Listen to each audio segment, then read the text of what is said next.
കുറച്ച് ദിവസങ്ങളായിട്ട് സൈക്കോളജിയുടെ ഓറിയന്റേഷൻ പ്രോഗ്രാമിൽ അറ്റൻഡ് ചെയ്യുന്നുണ്ട്. അപ്പോൾ ഇതിനോടകം തന്നെ നിങ്ങൾ ഒരുപാട് കാര്യങ്ങൾ മനസ്സിലാക്കിയിട്ടുണ്ടാവും. അപ്പോൾ ഇന്ന് നമ്മൾ പുതിയൊരു സെഷനാണ് നമ്മൾ ഇന്ന് സ്റ്റാർട്ട് ചെയ്യുന്നത്.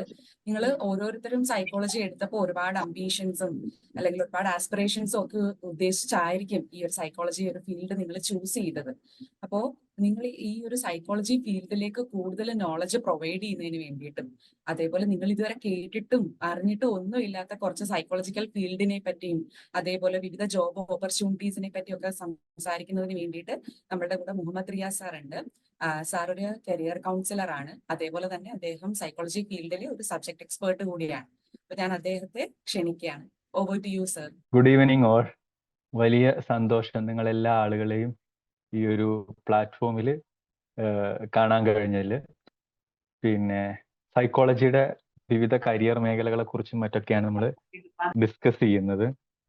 പിന്നെ ഒരുപക്ഷെ നിങ്ങളെല്ലാ ആളുകളും സൈക്കോളജി പഠിതാക്കളാണ് എന്നും പഠിച്ചു തുടങ്ങുന്ന ആളുകളാണ്, സൈക്കോളജിയെ കുറിച്ച് ഭയങ്കര ക്യൂരിയസ് ആയിട്ടുള്ള ആളുകളാണ് എന്നുള്ളത് കൊണ്ട് തന്നെ സൈക്കോളജിയെ കുറിച്ച് സംസാരിക്കുക, അതിന്റെ സാധ്യതകളെ കുറിച്ച് മനസ്സിലാക്കുക എന്നുള്ളത് എനിക്കും വളരെയേറെ സന്തോഷം തരുന്ന ഒരു കാര്യമാണ്. ഇതിനുള്ളിൽ കുറച്ച് ഇന്ററാക്റ്റീവ് ആകാമെന്ന് എനിക്ക് തോന്നുന്നത്. കാരണം നിങ്ങൾ പിന്നെ സൈക്കോളജിയെ കുറിച്ച് മനസ്സിലാക്കുന്ന കാര്യങ്ങൾ എന്താണെന്നും പിന്നെ എന്താണ് നിങ്ങളുടെ ധാരണ എന്നുള്ളതൊക്കെ ഒരു ധാരണ കിട്ടാൻ വേണ്ടിയിട്ട്, ഒരു അറിവ് കിട്ടാൻ വേണ്ടി ഇത് ഹെൽപ്പ് ചെയ്യും എന്നുള്ളതുകൊണ്ട് ഇപ്പൊ ഈ കൂട്ടത്തില് ഈ BA പഠിക്കുന്ന ആളുകൾ, MA പഠിക്കുന്ന ആളുകളും ഉണ്ട് എന്നാണ് ഞാൻ മനസ്സിലാക്കുന്നത്. ഇതിൽ BA പഠിക്കുന്ന ആളുകൾ ചാറ്റ് ബോക്സിൽ വെറുതെ BA എന്നും MA പഠിക്കുന്ന ആളുകൾ MA എന്നും എഴുതാവും. എന്നാ കാരണം എനിക്ക് എത്ര UG എത്ര PG ഉണ്ടെന്ന് മനസ്സിലാവും. മനസ്സിലായി. ഇതുപോലെ ഞാൻ ഇടയ്ക്ക് ചാറ്റ് ബോക്സിൽ എന്തെങ്കിലും എഴുതാൻ വേണ്ടി ചോദിക്കാം. നമുക്ക് ഇങ്ങനെ കമ്മ്യൂണിക്കേറ്റ് ചെയ്യാനുള്ള ഒരു ഓപ്ഷൻ അതാണ് എന്നുള്ളത് കൊണ്ടാണ്. ഇനി സൈക്കോളജി എന്നുള്ള ഫീൽഡ് മറ്റ് സബ്ജക്റ്റുകളിൽ നിന്നൊക്കെ വളരെ വ്യത്യസ്തമായിട്ടുള്ള ഒരു വിഷയമാണ്. കാരണം അതിന്റെ പാഠ്യ രീതിയാണ് എങ്കിലും മാത്രമല്ല അതിന്റെ കരിയർ മേഖലകളൊക്കെ വളരെ വ്യത്യസ്തമായിട്ടുള്ള ഒരു ഫീൽഡാണ് സൈക്കോളജി. ഇപ്പോൾ നമ്മൾ ഈ ഇംഗ്ലീഷോ മറ്റ് ലാംഗ്വേജുകളോ സോഷ്യൽ സയൻസിലെ മറ്റ് ഹിസ്റ്ററിയോ പൊളിറ്റിക്കൽ സയൻസോ ഇനി പ്യുവർ സയൻസിൽ തന്നെ കെമിസ്ട്രിയോ ഫിസിക്സോ സുവോളജിയോ ബോട്ടണിയോ മാത്സോ കമ്പ്യൂട്ടർ സയൻസോ ഒക്കെ പോലെ അല്ലാതെ ഇങ്ങനത്തെ പറഞ്ഞ സബ്ജക്റ്റുകളോടൊക്കെ ഏറിയും കുറഞ്ഞൊക്കെ എവിടെയൊക്കെയോ ബന്ധമൊക്കെ ഉള്ള പല നിലക്ക് പല രീതിയിൽ നിന്ന് ചിന്തിക്കാനും മനസ്സിലാക്കാനൊക്കെ പറ്റുന്ന വളരെ വിശിഷ്ടമായിട്ടുള്ള ഒരു സബ്ജക്റ്റാണ് സൈക്കോളജി. ഞാനും സൈക്കോളജിയാണ് ഐച്ഛിക വിഷയമായിട്ട് +2 ശേഷം degree psychology, PG psychology, MPhil psychology ഒക്കെ പഠിച്ച ഒരാളാണ്. ഈ മേഖലയോട് ഭയങ്കര താല്പര്യത്തിൽ വന്ന ആളുമാണ്. അപ്പോൾ സൈക്കോളജിയെ സംബന്ധിച്ചിടത്തോളം ഫണ്ടമെന്റലി എനിക്ക് പലപ്പോഴും ഫീൽ ചെയ്തിട്ടുള്ള സംഗതി ഈ വിഷയം നമ്മൾ എന്തിനെടുക്കുന്നു എന്നുള്ളതാണ് പ്രധാനമായിട്ടുള്ള സാധനം. ഇപ്പൊ നിങ്ങൾ ആലോചിച്ച് നോക്കുക, നിങ്ങൾ എല്ലാ ആളുകളും BA MA സൈക്കോളജി പഠിക്കുന്നത് എന്തിനാണ്? ഫണ്ടമെന്റലി എന്താണ് നിങ്ങളുടെ ഫസ്റ്റ് മനസ്സിലേക്ക് വരുന്ന ഒരു ഉത്തരം എന്നുള്ളത് ഒന്ന് ജസ്റ്റ് കമന്റ് ചെയ്യുക. എന്തുകൊണ്ടാണ് നിങ്ങൾ സൈക്കോളജി എന്നുള്ള സബ്ജക്റ്റ് വിഷയം തെരഞ്ഞെടുത്തത് എന്നുള്ളത് എനിക്കൊന്ന് ജസ്റ്റ് ഒന്ന് മനസ്സിലാകാൻ വേണ്ടിയിട്ടാണ്. കാരണം പല ആളുകൾ പലതരത്തിലുള്ള ഉദ്ദേശത്തിലായിരിക്കും സൈക്കോളജി എന്നുള്ള സബ്ജക്റ്റ് ചൂസ് ചെയ്തിട്ടുണ്ടാകുക. നിങ്ങൾ എന്തുകൊണ്ടാണ് സൈക്കോളജി എന്നുള്ള സബ്ജക്റ്റ് ചൂസ് ചെയ്തത്? പെരുമാറ്റത്തെ കുറിച്ച് മനസ്സിലാക്കാൻ അങ്ങോട്ടൊക്കെ മനസ്സിലായോ? പിന്നെ എന്തൊക്കെ തരത്തിലുള്ള സ്വഭാവങ്ങളുണ്ട്, ഏതൊക്കെ രീതിയിലുള്ള സംഗതികളാണ് എന്നൊക്കെ മനസ്സിലായി തുടങ്ങിയിട്ടുണ്ടാവും എന്നാണ് കരുതിയിട്ടുള്ളത്. പൊതുവെ ഈ വിഷയം പഠിക്കുന്ന സമയത്ത് ഞാൻ ഈ ഏത് കരിയർ മേഖലകൾ നമ്മൾ ചൂസ് ചെയ്യുന്ന സമയത്തും പൊതുവെ ഞാൻ പറയാറുള്ള സാധനം ഒരു വിഷയാസക്തി എന്നല്ലെങ്കിൽ വിഷയാനുരാഗം എന്നുള്ള സംഗതി വളരെ പ്രധാനമായിട്ടാണ് വേണ്ടത്. ഈ സബ്ജക്റ്റിനോട് അദമ്യമായിട്ടുള്ള ഒരു അനുരാഗമാണ് ഈ വിഷയത്തോട്. ഈ വിഷയം കൈകാര്യം ചെയ്യുന്ന നാനാവിധത്തിലുള്ള മേഖലകളോട് വല്ലാത്തൊരു ഇഷ്ടം ഉണ്ടാവുക എന്നുള്ളത് ഏത് സബ്ജക്റ്റ് ഒരു കരിയർ കെട്ടിപ്പടുക്കാൻ വേണ്ടിയിട്ട് വളരെ പ്രധാനപ്പെട്ടതാണ്. പെട്ടെന്ന് ജോലി കിട്ടാൻ വേണ്ടിയിട്ട് ഒരു കോഴ്സ്, വളരെ വ്യത്യസ്തമായിട്ടുള്ള ഒരു കോഴ്സ്, മറ്റുള്ള ആളുകളിൽ നിന്ന് ഡിഫറെന്റ് ആയി നിൽക്കുക ഒരു കോഴ്സ് എന്നതിനേക്കാൾ ഉപരി ഈ വിഷയത്തോട് അദമ്യമായിട്ടുള്ള ഒരു അനുരാഗം, ഒരു പ്രണയത്തിലാവുക എന്നുള്ളത് അടിസ്ഥാനപരമായി ആവശ്യമായിട്ടുള്ള ഒരു കാര്യമായിട്ടാണ് എനിക്ക് ഫീൽ ചെയ്തിട്ടുള്ളത്. കാരണം എങ്കിൽ മാത്രമേ നമുക്ക് ഈ വിഷയത്തിന്റെ ആഴങ്ങളിലേക്ക് പോകുവാനും അതുപോലെ തന്നെ ഈ മേഖല ഏതൊക്കെ ഏതൊക്കെ തരത്തിൽ മനുഷ്യാവസ്ഥയുടെ ഏതൊക്കെ മേഖലകളിൽ സൈക്കോളജി ഇടപെടുന്നുണ്ടോ ആ മേഖലകളിലേക്കൊക്കെ ഇറങ്ങിച്ചെല്ലുവാനും നമ്മളുടേതായിട്ടുള്ള അനാലിസിസിനും കോൺട്രിബ്യൂഷനും ഒക്കെ സാധ്യതകൾ ഉരുത്തിരിയുന്നത് ഒരു പക്ഷേ ഈ അർത്ഥത്തിൽ ഈ വിഷയത്തോടുള്ള ഒരു ഇഷ്ടം കൊണ്ട് ഇതിനുള്ളിലോട്ട് പോകാനാണ്.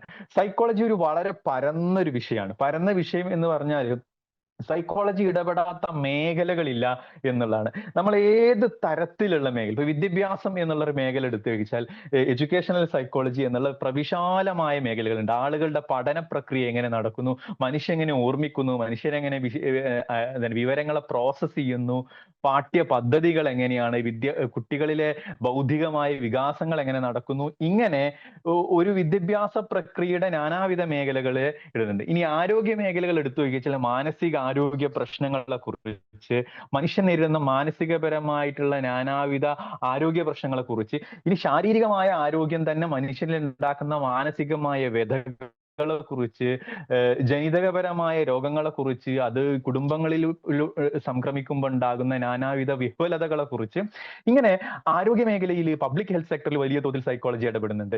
സ്പോർട്സിൽ മനുഷ്യന്റെ പെർഫോമൻസിനെ കുറിച്ച്, ഒരു മത്സരാധിഷ്ഠിതമായിട്ടുള്ള ഒരു ഗെയിമിനുള്ളിൽ എങ്ങനെയാണ് മനുഷ്യൻ പ്രോസസ് ചെയ്യുന്നതിനെ കുറിച്ച്, സാമൂഹ്യശാസ്ത്ര മേഖലയിൽ സോഷ്യോളജിയിൽ തന്നെ സൈക്കോളജി വളരെ രീതിയിൽ ഇടപെടുന്നുണ്ട്. മനുഷ്യൻ എങ്ങനെയാണ് കൂട്ടമായി പെരുമാറുന്നത്, ഒരു കൂട്ടത്തിൽ ആളുകൾ എങ്ങനെ ഇടപെടുന്നു, മറ്റുള്ള ആളുകളുടെ പ്രസൻസ്, നമ്മളുടെ ഗ്രൂപ്പ്, നമ്മൾ ഇടപെടുന്ന സമൂഹം, നമ്മൾ ഇടപെടുന്ന കുടുംബം എന്നിങ്ങനെ നാനാവിധ സാമൂഹ്യ രൂപങ്ങളിലൊക്കെ മനുഷ്യന്റെ സ്വഭാവവും പെരുമാറ്റവും എങ്ങനെ ഇടപെടുന്നു, ഇതെങ്ങനെയൊക്കെ നമ്മളെ സ്വാധീനിക്കുന്നു എന്നുള്ളതൊക്കെ നമുക്ക് കൃത്യമായിട്ട് സൈക്കോളജിയുടേതായിട്ടുള്ള ഇൻപുട്ടുകൾ ഉണ്ട് എന്നുള്ളതാണ്. ഇനി എഞ്ചിനീയറിംഗ്, ശാസ്ത്ര സാങ്കേതിക മേഖലയിലും ഇങ്ങനെ വലിയ രീതിയിൽ സൈക്കോളജിയുടെ ഇടപെടലുകൾ ഉണ്ട്, അല്ലെങ്കിൽ സൈക്കോളജിയുടേതായ കോൺട്രിബ്യൂഷൻസ് ഉണ്ട് എന്നുള്ളതാണ്. ഇത് നിങ്ങൾ ഇരിക്കുന്ന ചെയർ തൊട്ടിട്ട്, നിങ്ങൾ ഉപയോഗിക്കുന്ന വീട്ടിലെ ഗൃഹോപകരണങ്ങൾ തൊട്ടിട്ട്, നിങ്ങൾ ഉപയോഗിക്കുന്ന വെബ്സൈറ്റുകൾ തൊട്ടിട്ട്, നിങ്ങൾ ഉപയോഗിക്കുന്ന വാഹനങ്ങൾ തൊട്ടിട്ട്, ഇങ്ങനെ മനുഷ്യോപയോഗമുള്ള സർവ്വകാര്യങ്ങളിലും സൈക്കോളജി ഇടപെടുന്നുണ്ട് എന്നുള്ളതാണ്. ഇനി ഇതൊക്കെ പോട്ടെ, നമുക്ക് ഈ ഗോളാനന്തര യാത്രകളൊക്കെ നടത്താൻ വേണ്ടി മനുഷ്യന്മാർ തുടങ്ങിയിട്ടുണ്ട്. ഈ ഭൗമലോകത്ത് നിന്ന് ചന്ദ്രനിലേക്ക് പോവുക, ചൊവ്വയിലേക്ക് പോവുക, ബഹിരാകാശത്തേക്ക് പോയിട്ട് ഈ ഭൂഗോളത്തിന്റെ അന്തരീക്ഷത്തിന് പുറത്ത് ഏതെല്ലാം തരത്തിലുള്ള മാറ്റങ്ങളുണ്ട്, അവിടുത്തെ ഭൗതിക പ്രതിഭാസങ്ങൾ എന്തൊക്കെയാണ്, ജീവന്റെ സ്വാധീനങ്ങൾ ഉണ്ടോ, ജീവിക്കാൻ ഉതകുന്ന ലോകമാണോ എന്നിത്യാദി കാര്യങ്ങളിലൊക്കെ മനുഷ്യന് പല നിലക്കുള്ള രീതിയിൽ ആളുകൾ ചിന്തിച്ചുകൊണ്ടിരിക്കുന്ന സമയത്ത് അവിടെയും സ്പേസ് സൈക്കോളജി എന്ന് പറയുന്നുണ്ട്.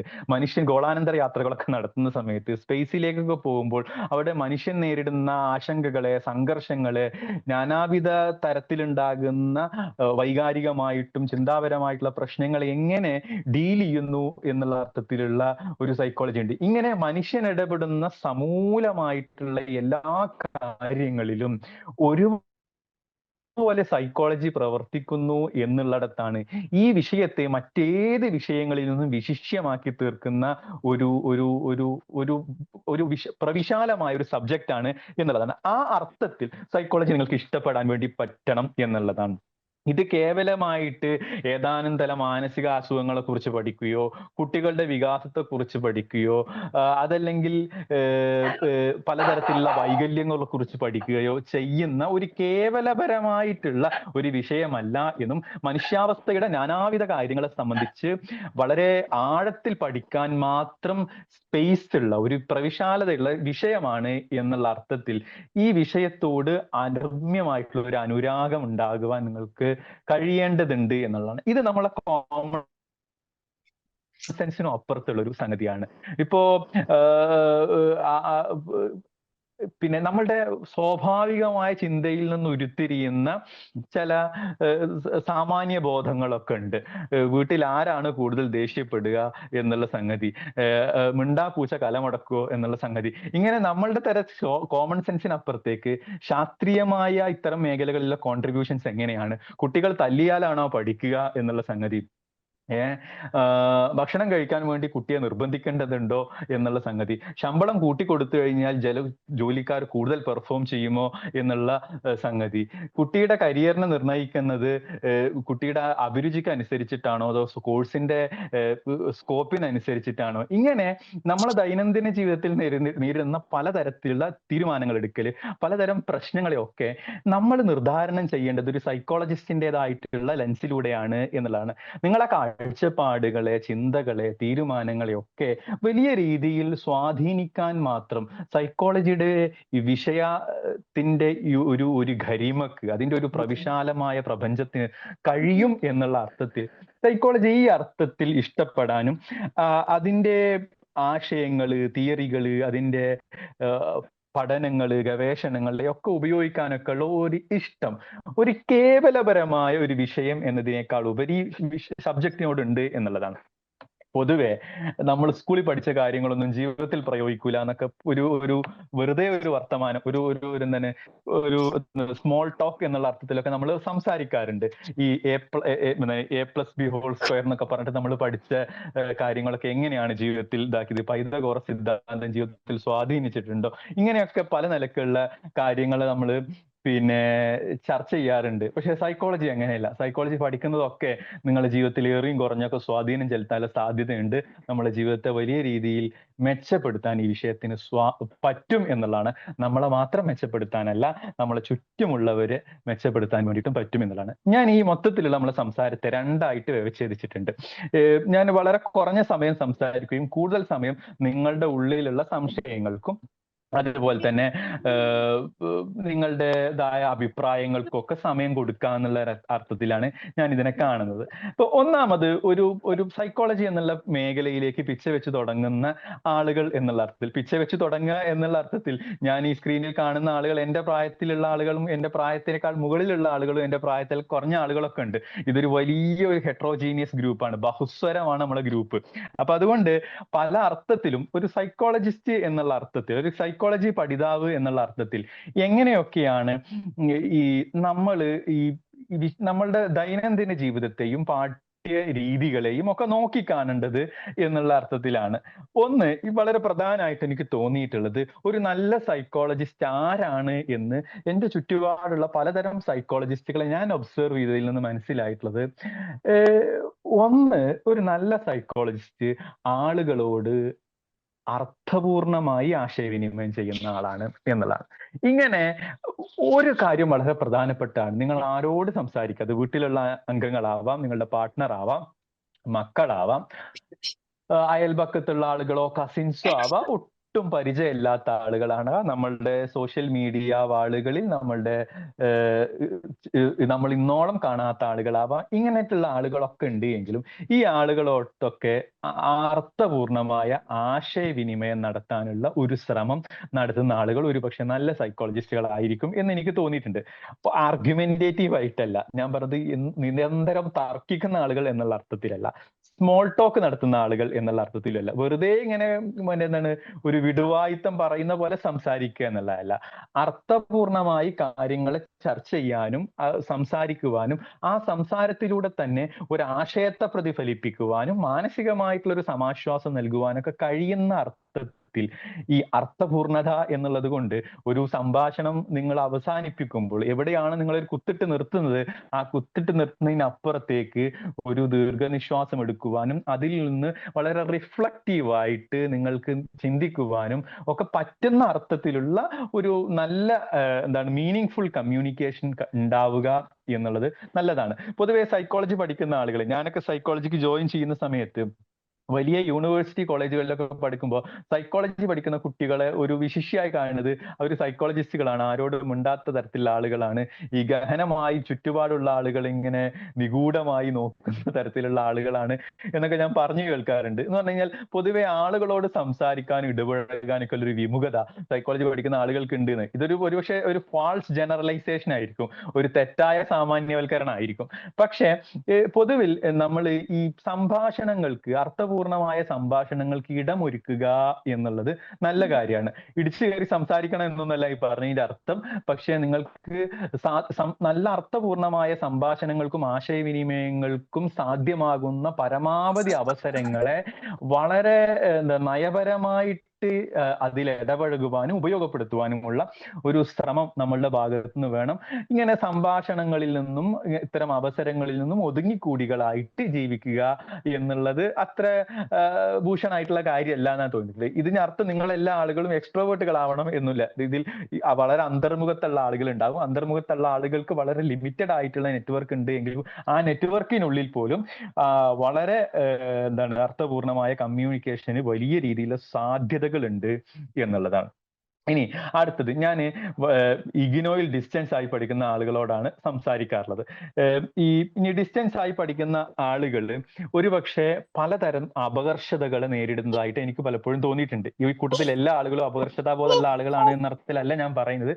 പക്ഷെ പല ആളുകളും നമ്മളെ ഈ ജീവിതത്തിന്റെ പലതരത്തിലുള്ള അനുഭവങ്ങളിലൂടെ അല്ലെ, ഈ ജീവിതത്തിന്റെ അർത്ഥങ്ങളൊക്കെ ഒരു ഇരുമ്പ് കൂടെ എന്ന കണക്ക് നമ്മളെ തലക്കടിച്ച് നിലാവെളിച്ചം കിട്ടിയ പലതരത്തിലുള്ള ആളുകളാണ് ഇവിടെ ഉള്ളത്. ജീവിത സായാഹ്നങ്ങളിൽ ഒരു പഠിതാവാകുന്ന തരത്തിലുള്ള ആളുകൾ ഉണ്ടാവും. ജീവിതത്തിൽ നാനാവിധ പ്രതിസന്ധികളിലൂടെ പോകുന്ന ആളുകൾക്ക് ജീവിതത്തിൽ ഒരു കച്ചിത്തുരുമ്പ് എന്നുള്ള അർത്ഥത്തിൽ ഈ കോഴ്സിലേക്ക് എത്തിപ്പെട്ട ആളുകൾ ഉണ്ടാകും.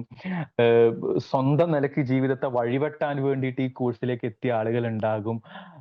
ഇതുവരെയുള്ള ജീവിതത്തിന്റെ ഷെയ്പ്പിനെ, ഈ വ്യവസ്ഥയെ മാറ്റി തീർക്കാൻ ഈ കോഴ്സ് ഹെൽപ്പ് ചെയ്യും എന്ന് വിചാരിക്കുന്ന ആളുകൾ ഉണ്ടാകും. ഇങ്ങനെ പല അർത്ഥത്തിൽ ചിന്തിച്ച് പല അർത്ഥത്തിലൂടെ വന്ന ഒരുപക്ഷെ പോരാളികൾ, റവല്യൂഷനിസ്റ്റുകളായിട്ടുള്ള ആളുകളാണ് നിങ്ങൾ എല്ലാ ആളുകളും. പക്ഷെ പലപ്പോഴും റെഗുലറായി പഠിക്കാൻ കഴിയാതിരിക്കുന്ന പലതരത്തിലുള്ള സാഹചര്യപരമായിട്ടും മറ്റുമൊക്കെയുള്ള ബുദ്ധിമുട്ടുകൾ നമ്മൾ നേരിടുന്നത് കൊണ്ടായിരിക്കാം നമ്മൾ വിദൂര പഠനത്തിലൂടെ ഒരു ഡിസ്റ്റൻസ് എഡ്യൂക്കേഷനിലൂടെ വന്ന്. പക്ഷെ അത് അപകർഷത ഉണ്ടാക്കും. ഞാൻ റെഗുലറായി പഠിക്കുന്ന ആളുകൾ അത്ര പഠിക്കാൻ പറ്റുന്നില്ലല്ലോ, അതേ വാല്യൂ എനിക്ക് കിട്ടുന്നില്ലല്ലോ, ഓരോ പോലൊന്നും അല്ലല്ലോ ഞാൻ, ഓർക്കത്ര വിവരമൊന്നും എനിക്ക് ഉണ്ടാവില്ലല്ലോ, എനിക്ക് ഇത്രയൊക്കെ ഒരു ബുദ്ധി ഉണ്ടോ. ഞാൻ ഈ അർത്ഥത്തിൽ അപകർഷതകൾ നമ്മളെ വന്നു മൂടാനുള്ള സാധ്യതകൾ വലിയ തോതിലുണ്ട് എന്നുള്ളതാണ്. ഞാൻ പലപ്പോഴും ഈ ഡിസ്റ്റൻസ് എഡ്യൂക്കേഷനിലൂടെ പഠിക്കുന്ന ആളുകളിൽ ചില ആളുകളിലെങ്കിലും ഇങ്ങനെ ഒരു അപകർഷത കാണുന്നുണ്ട്. എൻ്റെ ഒരു ഫണ്ടമെന്റൽ ഒപ്പീനിയൻ, അപകർഷതയിൽ മുങ്ങിയിട്ട് ഒരു തരിമ്പ് പോലും മുന്നോട്ട് വെക്കാൻ നമുക്ക് പറ്റൂല. അപ്പൊ ഈ അപകർഷതാബോധത്തെ സടകുടഞ്ഞ് തട്ടിക്കളയുക എന്നുള്ളതാണ്. ഈ കോഴ്സിൽ നിങ്ങൾ എൻറോൾ ചെയ്തു എന്നുള്ളത് തന്നെ വലിയ കാര്യമാണ്. അത് നിങ്ങളുടെ ജീവിതത്തിൽ എടുത്ത വലിയൊരു ഡിസിഷനും ആവും. അതുകൊണ്ട് തന്നെ നിങ്ങളുടെ ഉള്ളിലെ ഒരു ലവലേശം അപകർഷതയെങ്കിലും അവശേഷിക്കുന്നുണ്ടെങ്കിൽ അതിനെ മറികടക്കാൻ നിങ്ങൾക്ക് കഴിയണം എന്നുള്ളതാണ്. എങ്ങനെയാണ് നമ്മൾ അപകർഷതയെ മറികടക്കുക എന്നുള്ളത്? ഒന്ന്, നമ്മളൊരു കുറഞ്ഞ ആളാണ് എന്നുള്ള തോന്നൽ ഉള്ളിൻ്റെ ഉള്ളിൽ നിന്ന് ഒഴിവാക്കണം. ഈ ഭൂമി ലോകത്ത് മാന്യമായ ഡിഗ്നിഫൈഡ് ആയിട്ടുള്ള ഒരു ജീവിതം സാധ്യമാകാനുള്ള എല്ലാ വിധത്തിലുള്ള അവകാശങ്ങളുള്ള ആളുകളാണ് നിങ്ങൾ. കുറഞ്ഞ ആളുകളല്ല, നിങ്ങൾ പരീക്ഷ എഴുതാതെ ജയിക്കുന്ന ആളുകളല്ല, നിങ്ങൾ അസൈൻമെന്റ് പ്രിപ്പയർ ചെയ്യാതെയും റിസർച്ച് പേപ്പർ ചെയ്യാതെയും പാസ്സാവാത്ത ആളുകളല്ല. ഈ ഒരു റെഗുലറായി പഠിക്കുന്ന കുട്ടി ചെയ്യുന്നത് അത്രയും ഒരു പക്ഷേ ഇഗ്നോയിലൊക്കെ പഠിക്കുന്ന ആളുകൾ അതിനേക്കാളേറെ എഫേർട്ട് എടുക്കുന്ന ആളുകളാണ്. ഇനി നാനാവിധ ജീവിത പ്രതിസന്ധികളെ തരണം ചെയ്തുകൊണ്ടാണ് നിങ്ങൾ ഈ കോഴ്സ് പഠിക്കുന്നത്. അപ്പൊ അതുകൊണ്ട് ഒരു നിലക്കും അപകർഷതക്കും ഒരു തരിമ്പും സാധ്യതയില്ലാത്തൊരു മനമായി മാറ്റാൻ നിങ്ങളുടെ മനസ്സിനെ നിങ്ങൾ തയ്യാറാക്കണം എന്നുള്ളതാണ്. മറ്റുള്ള ആളുകളെക്കാൾ അറിവോ കഴിവോ പ്രാപ്തിയോ കുറഞ്ഞ ആളുകളെ നിങ്ങളല്ല. ഇനി ഏതെങ്കിലും മേഖലകളിൽ നിങ്ങൾക്ക് തന്നെ ഞാൻ വേണ്ടത്ര പോരാ എന്ന് തോന്നുന്ന മേഖലകൾ വളരെ ജെന്യൂൻ ആയിട്ട് ഫീൽ ചെയ്യുന്നുണ്ടെങ്കിൽ അതിനെ മറികടക്കാനുള്ള ഒരു പരിശീലന കാലയളവായിട്ട് കൂടി ഈ പഠന കാലയളവിനെ കാണണം. വേണ്ടത്ര ആളുകളോട് സംസാരിക്കാൻ ഒരു ആത്മവിശ്വാസക്കുറവുണ്ട് എങ്കിൽ ആ ആത്മവിശ്വാസക്കുറവിനെ മറികടക്കാൻ ശ്രമിക്കണം. ഇംഗ്ലീഷിൽ ഒരു ഭാഷാപരമായ പരിമിതി നേരിടുന്നുണ്ട്, വായിക്കാനൊക്കെ ഓക്കെയാണ്, കേൾക്കുമ്പോഴും മനസ്സിലാവും, പക്ഷെ പറയാനൊരു പ്രശ്നം ഉണ്ടെങ്കിൽ അതിനെ മറികടക്കാൻ വേണ്ടി ശ്രമിക്കണം. ഇതൊന്നും ഒരു കുറവല്ല, ഇതൊക്കെ മറികടക്കബിൾ ആയിട്ടുള്ള ഓരോ പ്രശ്നങ്ങളാണ്. അപ്പൊ ഇങ്ങനെ നിങ്ങളുടെ എല്ലാ നിലക്കുള്ള ഈ അപകർഷതാബോധം, ഞാൻ കൊള്ളില്ലല്ലോ, കുറവാണല്ലോ എന്നുള്ള ഈ തോന്നലുകളെ എടുത്ത് പുറത്തിടാൻ വേണ്ടി നമുക്ക് ഈ കോഴ്സിലൂടെ, ഈ എൻറോൾമെന്റിലൂടെ, ഈ കാലഘട്ടത്തിലൂടെ പറ്റണം. ഒരു തരിമ്പും അപകർഷതാബോധം മനസ്സിനുള്ളിൽ അവശേഷിക്കരുത് എന്നുള്ളതാണ്. ഒരു ഭാസുരമായിട്ടുള്ള കരിയറിന് അത് അത്യന്താപേക്ഷിതമാണ് എന്നുള്ളതാണ് എൻ്റെ ഒരു ഒരു ഒരു പ്രധാനപ്പെട്ട ഒരു ഒപ്പീനിയൻ. ഇനി മറ്റൊരു പ്രധാനപ്പെട്ട ഒരു ഒരു ഒരു കാര്യം നിർഭയരായിരിക്കുക എന്നുള്ളതാണ്. നമ്മൾ ഒന്നിനെയും പേടിക്കേണ്ടതില്ല എന്നുള്ളതാണ്. പലതരം ഈ സൈക്കോളജിയുടെ ഫണ്ടമെന്റൽ ആയിട്ടുള്ള ഒരു സ്റ്റെപ്പ് അതാണ്. നിങ്ങൾ ആലോചിച്ച് നോക്കൂ, നമ്മളുടെ ഉള്ളിന്റെ ഉള്ളിൽ പല നിലക്കുള്ള പേടികളുണ്ട്. പല നിലക്കുള്ള പേടികൾ എന്നുള്ളതുകൊണ്ട് ഞാൻ ഉദ്ദേശിച്ചത് ഈ നിങ്ങൾ കാണുന്ന ഈ ഫോബിയ എന്നൊക്കെ സൈക്കോളജിയിൽ പറയുന്ന തരത്തില്, പിന്നെ ഉയരത്തെപ്പേടി, വെള്ളത്തെപ്പേടി, ആഴത്തെപ്പേടി, പല്ലിയപ്പേടി, പാറ്റയപ്പേടി എന്നുള്ള നമ്മൾ സ്വാഭാവികമായിട്ടും പറയുന്ന വളരെ സ്പെസിഫിക് ആയിട്ടുള്ള ചില പേടികൾ മാത്രമല്ല ഞാൻ ഉദ്ദേശിച്ചത്. മനസ്സിന്റെ ഉള്ളിലേക്ക് നോക്കുമ്പോൾ ഭാവിയെ കുറിച്ച് ആലോചിക്കുമ്പോൾ പേടി, മക്കളെ കുറിച്ച് ആലോചിക്കുമ്പോൾ പേടി, കോഴ്സിനെ കുറിച്ച് ആലോചിക്കുമ്പോൾ പേടി, ഇത് പാസ്സാകാൻ പറ്റുമോ എന്നുള്ള പേടി, ഇത് തീർക്കാൻ പറ്റുമോ എന്നുള്ള പേടി, ഗാർഹികമായ ഇടങ്ങളിൽ ഉണ്ടാകുന്ന നാനാവിധ പേടികൾ എന്നുള്ള സാധനം. പേടികളെ മറികടക്കാൻ വേണ്ടി പറ്റണം എന്നുള്ളതാണ്. പേടികളെ മറികടക്കാൻ ഒരു വഴിയുള്ളത് പേടികളിലൂടെ നടക്കുക എന്നുള്ളതാണ്. ആത്മവിശ്വാസത്തോടുകൂടി സംസാരിക്കാൻ പേടി, പുറത്തിറങ്ങാൻ വേണ്ടി പേടി, ഇങ്ങനെ എല്ലാത്തരം നിങ്ങളുടെ ജീവിതത്തെ തടയുന്ന എന്തൊക്കെ തരം പേടികളുണ്ടോ ആ പേടികളെയൊക്കെ നിങ്ങൾ മറികടക്കാൻ വേണ്ടി പഠിക്കണം. നിങ്ങൾ നാളെയുടെ സൈക്കോളജിസ്റ്റുകളോ കൗൺസിലറുകളും സൈക്കോ തെറാപ്പിസ്റ്റുകളും അക്കാദമിഷ്യന്മാരും മെന്റർമാരും ഗൈഡുമാരും ഒക്കെ ആവേണ്ട തരത്തിലുള്ള ആളുകളാണ്. ഇങ്ങനത്തെ ആളുകൾ നിർഭയരായിരിക്കണം എന്നുള്ളതാണ്. നിർഭയരായിരിക്കുക എന്നുള്ളത് കൊണ്ട് ഞാൻ ഉദ്ദേശിച്ചത് നിങ്ങളുടെ ജീവിത നാൾ വഴികളിൽ തടസ്സം നിൽക്കുന്ന കാര്യങ്ങളോട് നിർഭയരായിരിക്കുക എന്നുള്ളതാണ്. ഇതിനർത്ഥം പാമ്പിനെ പേടിക്കണ്ട എന്നല്ല. ഒരു വീട്ടിനുള്ളിൽ ഒരു പാമ്പ് അടയിരിക്കുന്നുണ്ട് എങ്കിൽ ആ പാമ്പിനെ പേടിക്കണം എന്നുള്ളത് സാമാന്യ ബോധമാണ് നിങ്ങൾ മനസ്സിലാകുന്നില്ല. ഞാൻ പറഞ്ഞത് നമ്മളുടെ വളർച്ചയെ, നമ്മളുടെ മുന്നോട്ട് പോക്കിനെ, കരിയർ എൻലൈറ്റൻമെന്റിനെ ഒക്കെ തടയുന്ന തരത്തിലുള്ള നാനാവിധ ആശങ്കകൾ, ആന്തരികമായ ആസുരതകളെയും പേടികളെയും ഒക്കെ മറികടക്കാനുള്ള ഒരു ശ്രമം, നിർഭയരായിരിക്കുക എന്നുള്ളതാണ്. നമ്മളുടെ നാട്ടിൽ, നമ്മളുടെ രാജ്യത്ത്, ഈ മഹാപ്രപഞ്ചത്തിൽ നിർഭയത്വത്തോടു കൂടി എല്ലാത്തിനെയും നേരിടാൻ വേണ്ടിയിട്ട് നിങ്ങൾക്ക് കഴിയേണ്ടതുണ്ട് എന്നുള്ളതാണ്. മറ്റൊരു പ്രധാനപ്പെട്ട കാര്യം, നിങ്ങൾ എല്ലാ ആളുകളും ഒരു വായനപ്രിയരായിരിക്കണം എന്നുള്ളതാണ്. സൈക്കോളജി എന്നുള്ള ഒരു വിഷയം നിങ്ങളുടെ തലക്കുള്ളിൽ കൂടുകൂട്ടുന്നത് വായനയുടെ വസന്തത്തിലൂടെയാണ് എന്നാണ് ലളിതമായി ഞാൻ വിശ്വസിക്കുന്നത്. ഈ വായനയിലൂടെ നിങ്ങളുടെ ഉള്ളിലേക്ക് കയറുന്ന അറിവിന് വലിയ സ്വാധീനങ്ങളുണ്ട്. ഇവിടെ നിങ്ങൾക്ക് മെന്റർമാരുണ്ടാകും, വീഡിയോ ലെക്ചേഴ്സ് ഉണ്ടാകും, യൂട്യൂബിൽ നിരവധി വീഡിയോകൾ ഉണ്ടാകും. ഇതെല്ലാം പഠനത്തിന് നിങ്ങളെ ഹെൽപ്പ് ചെയ്യും, പരീക്ഷ എഴുതാൻ നിങ്ങളെ ഹെൽപ്പ് ചെയ്യും. അതൊക്കെ നിശ്ചയമായും സത്യസന്ധമായിട്ടുള്ള കാര്യമാണ്. പക്ഷേ വായനയുടെ ഒരു വസന്തം തീർക്കാൻ നിങ്ങൾക്ക് പറ്റണം. ഈ വായന എന്നുള്ളത് കൊണ്ട് ഞാൻ ഉദ്ദേശിച്ചത് സൈക്കോളജിയുടെ ടെക്സ്റ്റ് പുസ്തകങ്ങൾ വായിക്കണം എന്നുള്ളത് മാത്രമല്ല. അതല്ലാത്ത നാനാവിധ പുസ്തകങ്ങൾ, ഒരു കവിതയെ വായിക്കുക, നിങ്ങൾ ഉറൂബിന്റെ ഉമ്മാച്ചു വായിക്കുക, ബെന്യാമിന്റെ ആടുജീവിതം വായിക്കുക, അതല്ലെങ്കിൽ ഒ വി വിജയന്റെ പിന്നെ ഖസാക്കിന്റെ ഇതിഹാസം വായിക്കുക, അല്ലെങ്കിൽ പിന്നെ മാധവിക്കുട്ടിയുടെ എന്റെ കഥകൾ വായിക്കുക, എം ടി വാസുദേവന്റെ നാലുകെട്ട് വായിക്കുക, എസ് കെ പൊറ്റക്കാടിന്റെ ഒരു ദേശത്തിന്റെ കഥ വായിക്കുക എന്നുള്ള സാഹിതീയമായ വായനകളും അതല്ലാത്ത നോൺ ഫിക്ഷൻ ആയിട്ടുള്ള റീഡിങ്ങിലേക്കും ഒക്കെ നിങ്ങൾക്ക് പോകണം. വായനയുടെ ഈ വായനയിലൂടെ കൈവന്നു ചേരുന്ന ഒരു അറിവിന് നിങ്ങൾ പഠിക്കുന്ന സൈക്കോളജിയെ വലിയ രീതിയിൽ പൊരുത്തപ്പെട്ട് നോക്കാൻ വേണ്ടിയിട്ട് പറ്റും. സൈക്കോളജി എന്നുള്ള വിഷയം പഠിക്കുമ്പോൾ നിങ്ങൾക്ക് കിട്ടുന്ന സൈക്കോളജിയുടെ അറിവുകളാവുന്ന ആഭരണത്തെ ഉടയാടകളാക്കി മാറ്റുവാൻ ഒരുപക്ഷെ ഈ സാഹിതീയമായ വായനകൾക്ക് വലിയ തോതിൽ സ്വാധീനമുണ്ട് എന്നാണ് ഞാൻ കരുതുന്നത്. ആ അർത്ഥത്തിൽ പിന്നെ നിങ്ങളുടെ വായനയുടെ ഒരു ലോകത്തെ വിശാലപ്പെടുത്താൻ നിങ്ങൾക്ക് കഴിയണം. എൻ്റെ ഒരു ഒപ്പീനിയൻ, ഒരു മാസം ഒരു കനപ്പെട്ട പുസ്തകങ്ങൾ, ഒരു നല്ല നോവലെങ്കിലും വായിക്കാൻ വേണ്ടി നിങ്ങൾ ശ്രമിക്കണം. പലതരത്തിലുള്ള ആനുകാലികങ്ങൾ വായിക്കുക, ആർട്ടിക്കിളുകൾ വായിക്കുക എന്നുള്ളതാണ്. സമയപരമായ പരിമിതികൾ, സാഹചര്യമായ ലിമിറ്റേഷൻസ് ഒക്കെ ഉണ്ട് എന്ന് എനിക്കറിയാമെങ്കിൽ കൂടി ഈ നമ്മൾ ഇൻസ്റ്റഗ്രാമിൽ സ്ക്രോൾ ചെയ്യുക, യൂട്യൂബിൽ വീഡിയോ കാണുക എന്നുള്ളത് ഇതൊന്നും കുറഞ്ഞ കാര്യമാണെന്ന് കരുതുന്ന ആളല്ല ഞാൻ.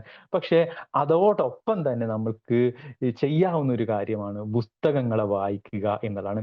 ഈ വായനയിലൂടെ നമ്മളുടെ ഉള്ളിലേക്ക് ഒരു പക്ഷേ പുതിയ ബോധങ്ങളുടെ, വലിയ ഉൾക്കാഴ്ചകളുടെ ഒരു നിലാവെളിച്ചത്തെ തരാൻ പറ്റും എന്ന് കരുതാണ്. ഒരു സൈക്കോളജി വിദ്യാർത്ഥി എന്നുള്ള അർത്ഥത്തിൽ ഈ വായന, പ്രത്യേകിച്ച് സാഹിതീയമായ വായനകളൊക്കെ ലോക ഫിക്ഷനുകളെ കുറിച്ച്, ഇന്ത്യൻ ക്ലാസിക്കുകളെ കുറിച്ച്, നമ്മളുടെ ഭാഷയിലെ അമൂല്യമായ ഗ്രന്ഥങ്ങളെ കുറിച്ചൊക്കെ മനസ്സിലാക്കാൻ വേണ്ടിയിട്ട് നമ്മൾക്ക് കഴിയണം എന്നുള്ളത് വളരെ പ്രധാനപ്പെട്ട കാര്യമാണ്. ഇത് ലോകത്തെ മനസ്സിലാക്കാൻ വേണ്ടി നമ്മളെ വലിയ രീതിയിൽ സഹായിക്കും എന്നാണ്.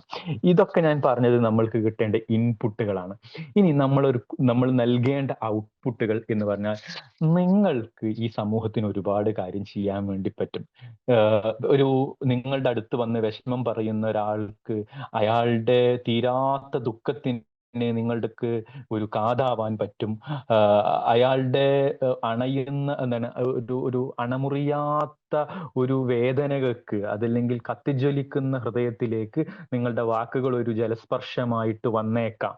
ഇങ്ങനെയൊക്കെ നമുക്ക് സമൂഹത്തിൽ നമുക്ക് ചെയ്യാൻ ഒരുപാട് കാര്യങ്ങളുണ്ട്. അതോടൊപ്പം തന്നെ നമുക്ക് ചെയ്യാനുള്ള മറ്റൊരു പ്രധാനപ്പെട്ട കാര്യം, നിങ്ങൾക്ക് ഏതൊക്കെ രീതിയിലുള്ള പല രീതിയിലുള്ള കഴിവുകളുള്ള ആളുകളാണ്. എഴുത്തിലൂടെ ഒരു പ്രതിഫലനം, നമ്മളുടെ ഈ ആന്തരിക ലോകത്തെ പ്രതിഫലിപ്പിക്കാൻ പറ്റുന്ന എന്തൊക്കെ മീഡിയങ്ങളുണ്ടോ അത് ഉപയോഗിക്കാൻ വേണ്ടി ശ്രമിക്കണം. എഴുതാൻ ശ്രമിക്കുക. ഇതിൽ കവിത എഴുതാൻ പറ്റുന്ന ആളുകൾ കവിത എഴുതുക, കഥ എഴുതാൻ പറ്റുന്ന ആളുകൾ കഥ എഴുതുക, ആർട്ടിക്കിളുകൾ എഴുതാൻ പറ്റുന്ന ആളുകൾ എഴുതുക. എഴുത്തിലൂടെ പ്രതിഫലിപ്പിക്കുക. അത് നിങ്ങളുടെ മുഖപുസ്തകങ്ങളിലാവാം, നിങ്ങളുടെ സോഷ്യൽ മീഡിയ ഹാൻഡിലുകളാവാം, നിങ്ങളുടെ ഡയറി കുറിപ്പുകളിലാവാം. അതല്ല എങ്കിൽ എവിടെയൊക്കെയാണ് ആനുകാലികങ്ങളിൽ എഴുതാൻ പറ്റും, നല്ല ജേർണലുകളിൽ എഴുതാൻ വേണ്ടി പറ്റും. ഇത് പബ്ലിഷ് ചെയ്യണ്ടേന്നൊക്കെയുള്ള നിങ്ങളുടെ ഇഷ്ടം, പക്ഷെ എഴുതുക എന്നുള്ള പ്രക്രിയ നടക്കണം എന്നുള്ളതാണ്. ഇനി എഴുതാൻ കഴിയാത്ത ആളുകൾ ഉണ്ടാവും, വരക്കാൻ കഴിയുന്ന ആളുകളുണ്ടാവും, വരക്കണം. നടനം കഴിയുന്ന ആളുകളുണ്ടാവും, ഡാൻസ് കഴിയുന്ന ആളുകൾ, ഈ ശരീരത്തെ എക്സ്പ്രസ് ചെയ്യാൻ പറ്റുന്ന ആളുകൾ ഉണ്ടാവാം, വീഡിയോ എടുക്കാൻ കഴിയും, പറയാൻ കഴിയുന്ന ആളുകൾ ഉണ്ടാവും, അല്ലെ? ഈ വാഗ്മിത്വമുള്ള ആളുകൾ ഉണ്ടാകും, അതല്ലെങ്കിൽ പ്രസന്റ് ചെയ്യാൻ കഴിയുന്ന ആളുകൾ ഉണ്ടാവും. ഇങ്ങനെ പ്രതിഫലനം വളരെ കൃത്യമായിട്ട് വേണം. അത് സൈക്കോളജി വിഷയങ്ങളിലും അങ്ങനെ പോവുകയാണ്. പരീക്ഷയെ നേരിടുന്ന ഈ SLC+2 പരീക്ഷ എഴുതിയ നിങ്ങളാണ് എൻ്റെ മുന്നിലിരിക്കുന്നത്.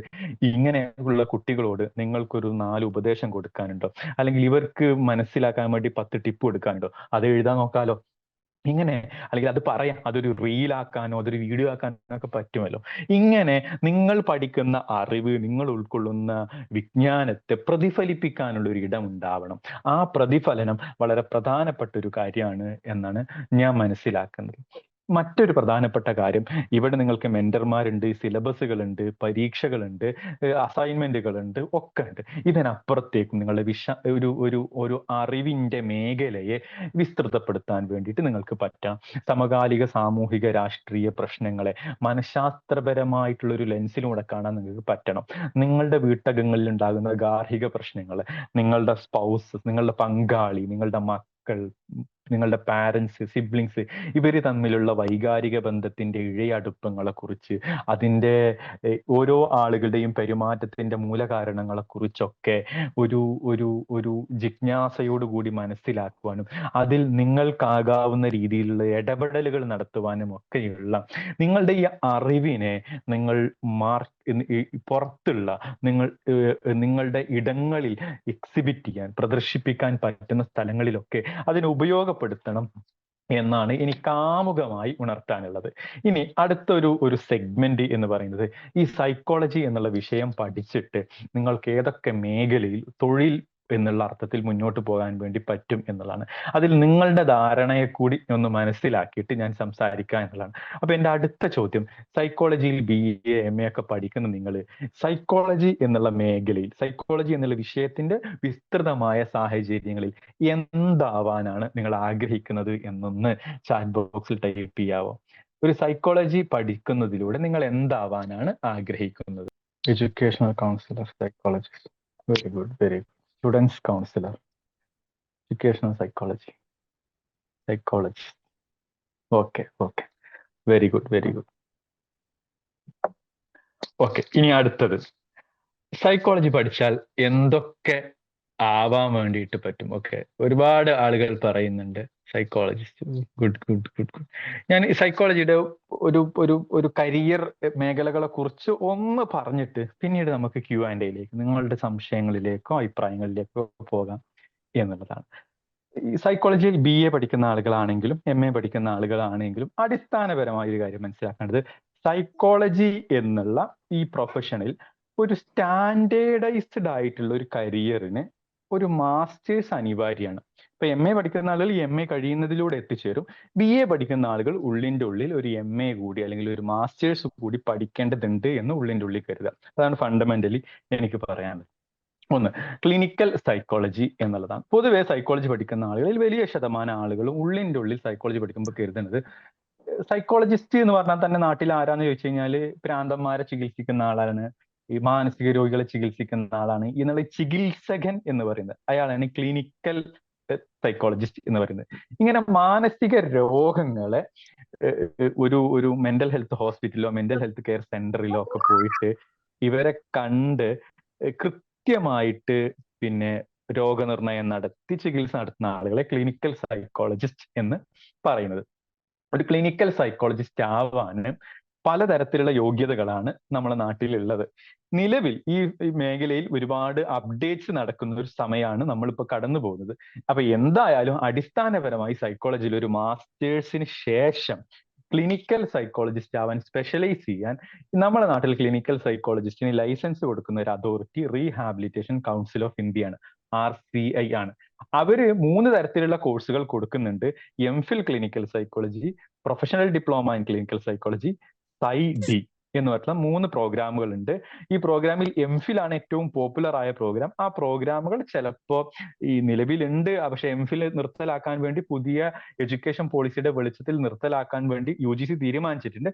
അപ്പൊ അതുകൊണ്ട് തന്നെ ഈ കോഴ്സുകളിൽ ചെറിയൊരു മാറ്റമൊക്കെ വരും. ചിലപ്പോൾ BA സൈക്കോളജി കഴിഞ്ഞ ആളുകൾക്ക് നേരിട്ട് തന്നെ ഇനി ഒരു RCI റെക്കഗ്നൈസ്ഡ് ക്ലിനിക്കൽ സൈക്കോളജി കോഴ്സിലേക്കൊക്കെ പോകാൻ വേണ്ടി പറ്റും. MA കഴിഞ്ഞ ആളുകൾക്ക് അവരുടേതായ സ്പെഷ്യലൈസ്ഡ് പ്രോഗ്രാമിലേക്കോ പോകാനുള്ള ഒരു ഓപ്ഷൻ ഉണ്ടാകും എന്നുള്ളതാണ്. അപ്പൊ ക്ലിനിക്കൽ സൈക്കോളജിസ്റ്റ് ആവാൻ ഒരു മാസ്റ്റേഴ്സ് മാത്രം പോരാ, അതിന് മുകളിൽ ഒരു പ്രാക്ടീസ് ഒരു ലൈസൻസിങ് പ്രോഗ്രാം വേണം. ആ പ്രോഗ്രാം കുറച്ചും കൂടി കോംപ്രിഹെൻസീവ് ആയിട്ടുള്ള കൃത്യമായ ഹോസ്പിറ്റൽ ട്രെയിനിങ് ഒക്കെ ഉള്ള ഒരു മേഖലയാണ് എന്നുള്ളതാണ്. സൈക്കോളജി പഠിച്ച ആളുകൾക്ക് വളരെ സ്റ്റാൻഡേർഡൈസ്ഡ് ആയ കരിയറിൽ എത്താൻ പറ്റുന്ന ഒരു മേഖലയും തീർച്ചയായിട്ടും ക്ലിനിക്കൽ സൈക്കോളജിയാണ്. ക്ലിനിക്കൽ സൈക്കോളജിസ്റ്റുകൾക്ക് നമ്മുടെ നാട്ടിലെ മെന്റൽ ഹെൽത്ത് സെന്ററുകൾ, മെന്റൽ ഹെൽത്ത് ഹോസ്പിറ്റലുകൾ, വലിയ ഹോസ്പിറ്റലുകളിലെ സൈക്യാട്രി ഡിപ്പാർട്ട്മെന്റുകളിൽ മെന്റൽ ഹെൽത്ത് പ്രൊജക്ടുകളിൽ ഇപ്പോൾ DMHP ഒക്കെ ഉണ്ട്, ഡിസ്ട്രിക്ട് മെന്റൽ ഹെൽത്ത് പ്രോഗ്രാം ഒക്കെ ഉണ്ട്.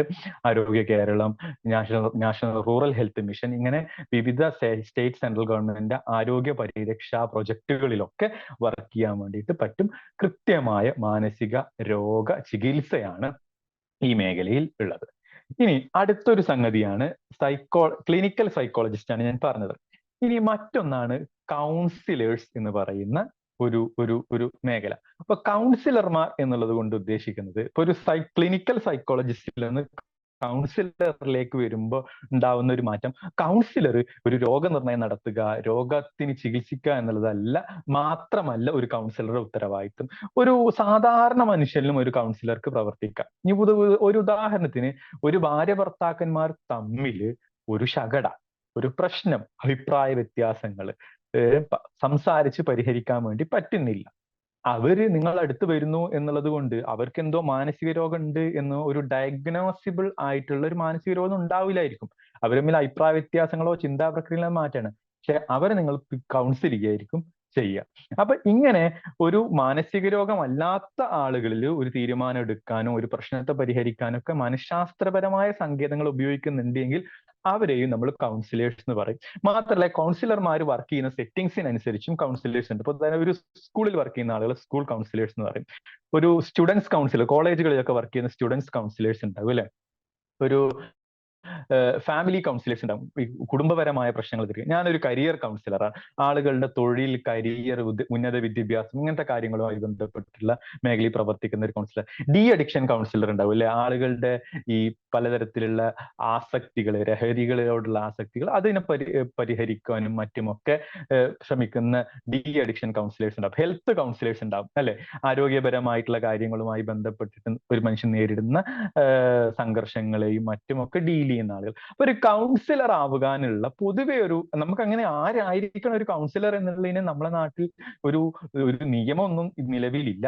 പക്ഷെ പൊതുവിൽ ഒരു കൗൺസിലേഴ്സും സൈക്കോളജിയിൽ ഒരു മാസ്റ്റേഴ്സ് കഴിഞ്ഞ ആളുകളെയൊക്കെയാണ് പരിഗണിക്കാറുള്ളത്. സൈക്കോളജിയിൽ മാസ്റ്റേഴ്സ് കഴിഞ്ഞാൽ നമുക്ക് ഒരു കൗൺസിലറായിട്ട് വർക്ക് ചെയ്യാം. അപ്പൊ കൗൺസിലറായിട്ട് തന്നെ നാനാവിധ മേഖലകൾ ഉണ്ട് എന്നുള്ളത് കൊണ്ട് ഒരു സ്പെസിഫിക് ഏരിയയൊക്കെ നിങ്ങൾ സെലക്ട് ചെയ്യുകയാണെങ്കിൽ അതിൽ അറിവ് ആർജിക്കാനും ഒരു കൗൺസിലറായിട്ട് വർക്ക് ചെയ്യാനും ഒക്കെ നിങ്ങൾക്ക് പറ്റും എന്നുള്ളതാണ്. ഇനി ഒപ്പം തന്നെ PG diploma in counselling and ഗൈഡൻസോ, PG diploma in counselling and psychotherapy ഒക്കെ പോലത്തെ ഒരു ഡിപ്ലോമ കോഴ്സൊക്കെ ലോങ് ചെയ്യുകയൊക്കെ ആണെങ്കിൽ ഒരു അധിക യോഗ്യതയായിട്ട് പരിഗണിക്കും. അത് ചെയ്യണം എന്ന് നിർബന്ധമൊന്നുമില്ല കേട്ടോ. പക്ഷെ അതിൽ ഒരു അറിവ് ആർജിക്കാൻ വേണ്ടി ഇത് ഹെൽപ്പ് ചെയ്യും എന്നുള്ളതാണ്. അപ്പൊ അതുകൊണ്ട് ഒരു ഒരു ഒരു കൗൺസിലർ ആവുക എന്നുള്ള ഒരു നല്ല ഓപ്ഷൻ ഉണ്ട്. പല മേഖലകളിൽ നിങ്ങൾക്ക് കൗൺസിലറായിട്ട് ജോലി ചെയ്യാൻ വേണ്ടി പറ്റും. കൗൺസിലർ ആവുക എന്നുള്ളത് കൊണ്ട് നിങ്ങൾ വർക്ക് ചെയ്യുന്ന മേഖലയുമായി ബന്ധപ്പെട്ട ദൈനംദിന ജീവിതത്തിലെ പലതരം പ്രശ്നങ്ങളിൽ പരിഹരിക്കുവാനും തീരുമാനം എടുക്കാനും അയാളുടെ ജീവിതം സ്മൂത്തായി കൊണ്ടുപോകാനും ഒക്കെ അയാളൊന്നൊന്ന് തള്ളിക്കൊടുക്കുക, ഒന്ന് സ്റ്റെപ്പ് ചെയ്യുക എന്നുള്ള ഒരു കരിയർ കൗൺസിലർ എന്നുള്ള അർത്ഥത്തിൽ ഞാൻ പൊതുവേ ചെയ്യാറുള്ളത് 10ാം ക്ലാസ്സിലും +1ലും +2ലൊക്കെ പഠിക്കുന്ന കുട്ടികൾ എൻ്റെ അടുത്ത് വരും, ഇനി ഏത് കോഴ്സ് എടുക്കും എന്നുള്ളത്. അപ്പൊ ഞാൻ മുകളിലോട്ടിനും എഞ്ചിനീയറിംഗിന് വെക്കോ, നീ മെഡിസിന് വെക്കോ, നീ ലോക്ക് വെക്കോ എന്ന് ഞാൻ പറയല്ല ചെയ്യുക. അപ്പൊ അവരിൽ നമ്മളൊരു സൈക്കോളജിക്കൽ ഇന്റർവെൻഷൻ ആണ്. ഈ കുട്ടിയുടെ താല്പര്യങ്ങൾ എന്തൊക്കെയാണ്, എന്തൊക്കെ തരം അഭിരുചികളാണ്, ഏത് വിഷയങ്ങളെ പഠിക്കാനുള്ള ഒരു കഴിവാണ്, എബിലിറ്റിയാണ് ആളുകൾക്കുള്ളത്, ആ കുട്ടിയുടെ സാഹചര്യം എങ്ങനെയാണ്, ഫാമിലി ബാക്ക്ഗ്രൗണ്ട് എങ്ങനെയാണ്, സാമ്പത്തിക സ്ഥിതി എങ്ങനെ, ഇങ്ങനെയൊക്കെ നാനാതരം സൈക്കോളജിക്കലും നോൺ സൈക്കോളജിക്കലായ ഫാക്ടറുകളെ പരിഗണിച്ച് ഈ കുട്ടിക്ക് ഉചിതമാകുന്ന കോഴ്സുകളെ കുറിച്ച് ഞങ്ങൾ ഡിസ്കസ് ചെയ്യുന്നു. ആ കുട്ടി ആ ഡിസ്കഷനിലൂടെ അതിന്റെ ഗുണങ്ങളെയും ദോഷങ്ങളെയും ഒക്കെ മനസ്സിലാക്കി ഒരു കോഴ്സ് സെലക്ട് ചെയ്യുവാനും അല്ലെങ്കിൽ 1, 2, 3 കോഴ്സുകളൊക്കെ പ്രിയോറിറ്റി ഓർഡറിൽ ഉണ്ടാക്കി അതുമായി ബന്ധപ്പെട്ട എൻട്രൻസുകൾ എഴുതി അഡ്മിഷൻ വാങ്ങുകയൊക്കെ ചെയ്യാൻ അയാൾ ഹെൽപ്പ് ചെയ്യുക എന്നുള്ളതാണ് ചെയ്യുന്ന ഒരു ഫാമിലി തെറാപ്പിസ്റ്റ് എന്ത് ചെയ്യുന്നു, അല്ലെങ്കിൽ ഒരു കപ്പിൾ തെറാപ്പിസ്റ്റ് എന്ത് ചെയ്യുന്നു, ഒരു ഭാര്യ ഭർത്താക്കന്മാർ, നവദമ്പതികളായിക്കോട്ടെ, അല്ലാത്ത ആളുകളായിക്കോട്ടെ, ഇവർ തമ്മിൽ അഭിപ്രായ വ്യത്യാസങ്ങൾ, വീട്ടിലെ കാര്യങ്ങൾ ചെയ്യുന്നതിലാവാം, ഉത്തരവാദിത്തം ഏറ്റെടുക്കുന്നതിലാവാം, അതല്ലെങ്കിൽ ഒരു എക്സ്ട്രാ മാരിറ്റൽ അഫയർ ഉണ്ട് എന്ന് കരുതുക. ഇങ്ങനത്തെ കാര്യങ്ങൾ എങ്ങനെയാണ് പരിഹരിക്കേണ്ടത്, ഇതിന്റെ മൂല കാരണങ്ങൾ എന്തൊക്കെയാണ്, രണ്ട് പേരുടെയും പെരുമാറ്റ സവിശേഷതകൾ എന്തൊക്കെയാണ് എന്നുള്ളതിനെ ഒരു മൂന്നാമത്തെ ഒരു പോയിന്റിൽ നിന്ന് കാണുവാനും ഈ പ്രശ്നത്തെ രമ്യമായി പരിഹരിക്കുക എന്നുള്ളത് എല്ലാ അർത്ഥത്തിലും ഇങ്ങനെ മുന്നോട്ട് കൊണ്ടുപോകുക എന്നല്ല. ചിലത് ഒട്ടും യോജിക്കാത്ത അങ്ങേയറ്റം വിഭിന്ന ധ്രുവങ്ങളിലുള്ള ആളുകൾക്ക് ഈ റിയാലിറ്റിയെ കുറിച്ച് അറിവെടുക്കും. അങ്ങനെ ഒരു തീരുമാനം എടുത്ത് മുന്നോട്ട് പോകാനും ഒക്കെ അവരെ ഹെൽപ്പ് ചെയ്യുക, ഒന്ന് സപ്പോർട്ട് ചെയ്യുക എന്നുള്ള അർത്ഥത്തിലാണ് ഒരു കൗൺസിലർ വർക്ക് ചെയ്യുന്നത് എന്നുള്ളതാണ്. ഇനി അടുത്തൊരു സംഗതിയാണ് ഒരു സൈക്കോ തെറാപ്പിസ്റ്റ് ആവുക എന്നുള്ളത്. സൈക്കോ തെറാപ്പിസ്റ്റ് എന്നുള്ള അർത്ഥത്തിൽ വരുന്ന സമയത്ത് ഏതെങ്കിലും ഒരു സൈക്കോ തെറാപ്യൂട്ടിക് മൊഡാലിറ്റിയിൽ നിങ്ങൾ എക്സ്പേർട്ട് ആവുക. അപ്പൊ നിങ്ങൾക്കറിയാം പല വിധത്തിലെ സൈക്കോ തെറാപ്പികൾ. ഇപ്പൊ കൗൺസിലിംഗ് എന്ന് പറയുന്നതും പലതരത്തിലുള്ള സൈക്കോളജിക്കൽ സങ്കേതങ്ങളെ, ടെക്നിക്കുകളെ ഉപയോഗിച്ചിട്ടാണ്. അപ്പോൾ പലതരത്തിൽ ഇപ്പോൾ വളരെ പോപ്പുലർ ആയിട്ട് ലോകത്ത് ഒരുപാട് ആളുകൾ ഉപയോഗിക്കുന്ന ഒരു ടെക്നിക്കാണ് CBT, കോഗ്നിറ്റീവ് ബിഹേവിയറൽ തെറാപ്പി എന്ന് പറയുന്നത്. അപ്പൊ നിങ്ങൾക്ക് ഒരു CBT സൈക്കോ തെറാപ്പിസ്റ്റ് ആവാൻ പറ്റും. ഇനി ബിഹേവിയറൽ തെറാപ്പിസ്റ്റുകളുണ്ട്, ഇനി മൈൻഡ്ഫുൾനെസ് ബേസ്ഡ് ആയിട്ടുള്ള തെറാപ്പിസ്റ്റുകളുണ്ട്, സൊല്യൂഷൻ ഫോക്കസ്ഡ് ആയിട്ടുള്ള തെറാപ്പിസ്റ്റുകളുണ്ട്, ഇനി ആക്സെപ്റ്റൻസ് ആൻഡ് കമ്മിറ്റ്മെന്റ് തെറാപ്പി എന്ന് പറഞ്ഞിട്ടുണ്ട്, എക്സിസ്റ്റൻഷ്യൽ തെറാപ്പിസ്റ്റുകളുണ്ട്, സൈക്കോ ഡൈനാമിക് തെറാപ്പിസ്റ്റുകളുണ്ട്, സൈക്കോ അനലിറ്റിക് സൈക്കോ തെറാപ്പിസ്റ്റുകൾ ഉണ്ട്, പോസിറ്റീവ് സൈക്കോളജിക്കൽ തെറാപ്പിസ്റ്റുകൾ ഉണ്ട്. ഇങ്ങനെ പലതരത്തിലുള്ള തെറാപ്യൂട്ടിക് മൊഡാലിറ്റികൾ ഉണ്ട്, അല്ലെങ്കിൽ തെറാപ്യൂട്ടിക് ടെക്നിക്കുകൾ ഉണ്ട്, ഫാമിലി തെറാപ്പിസ്റ്റുകളുണ്ട്.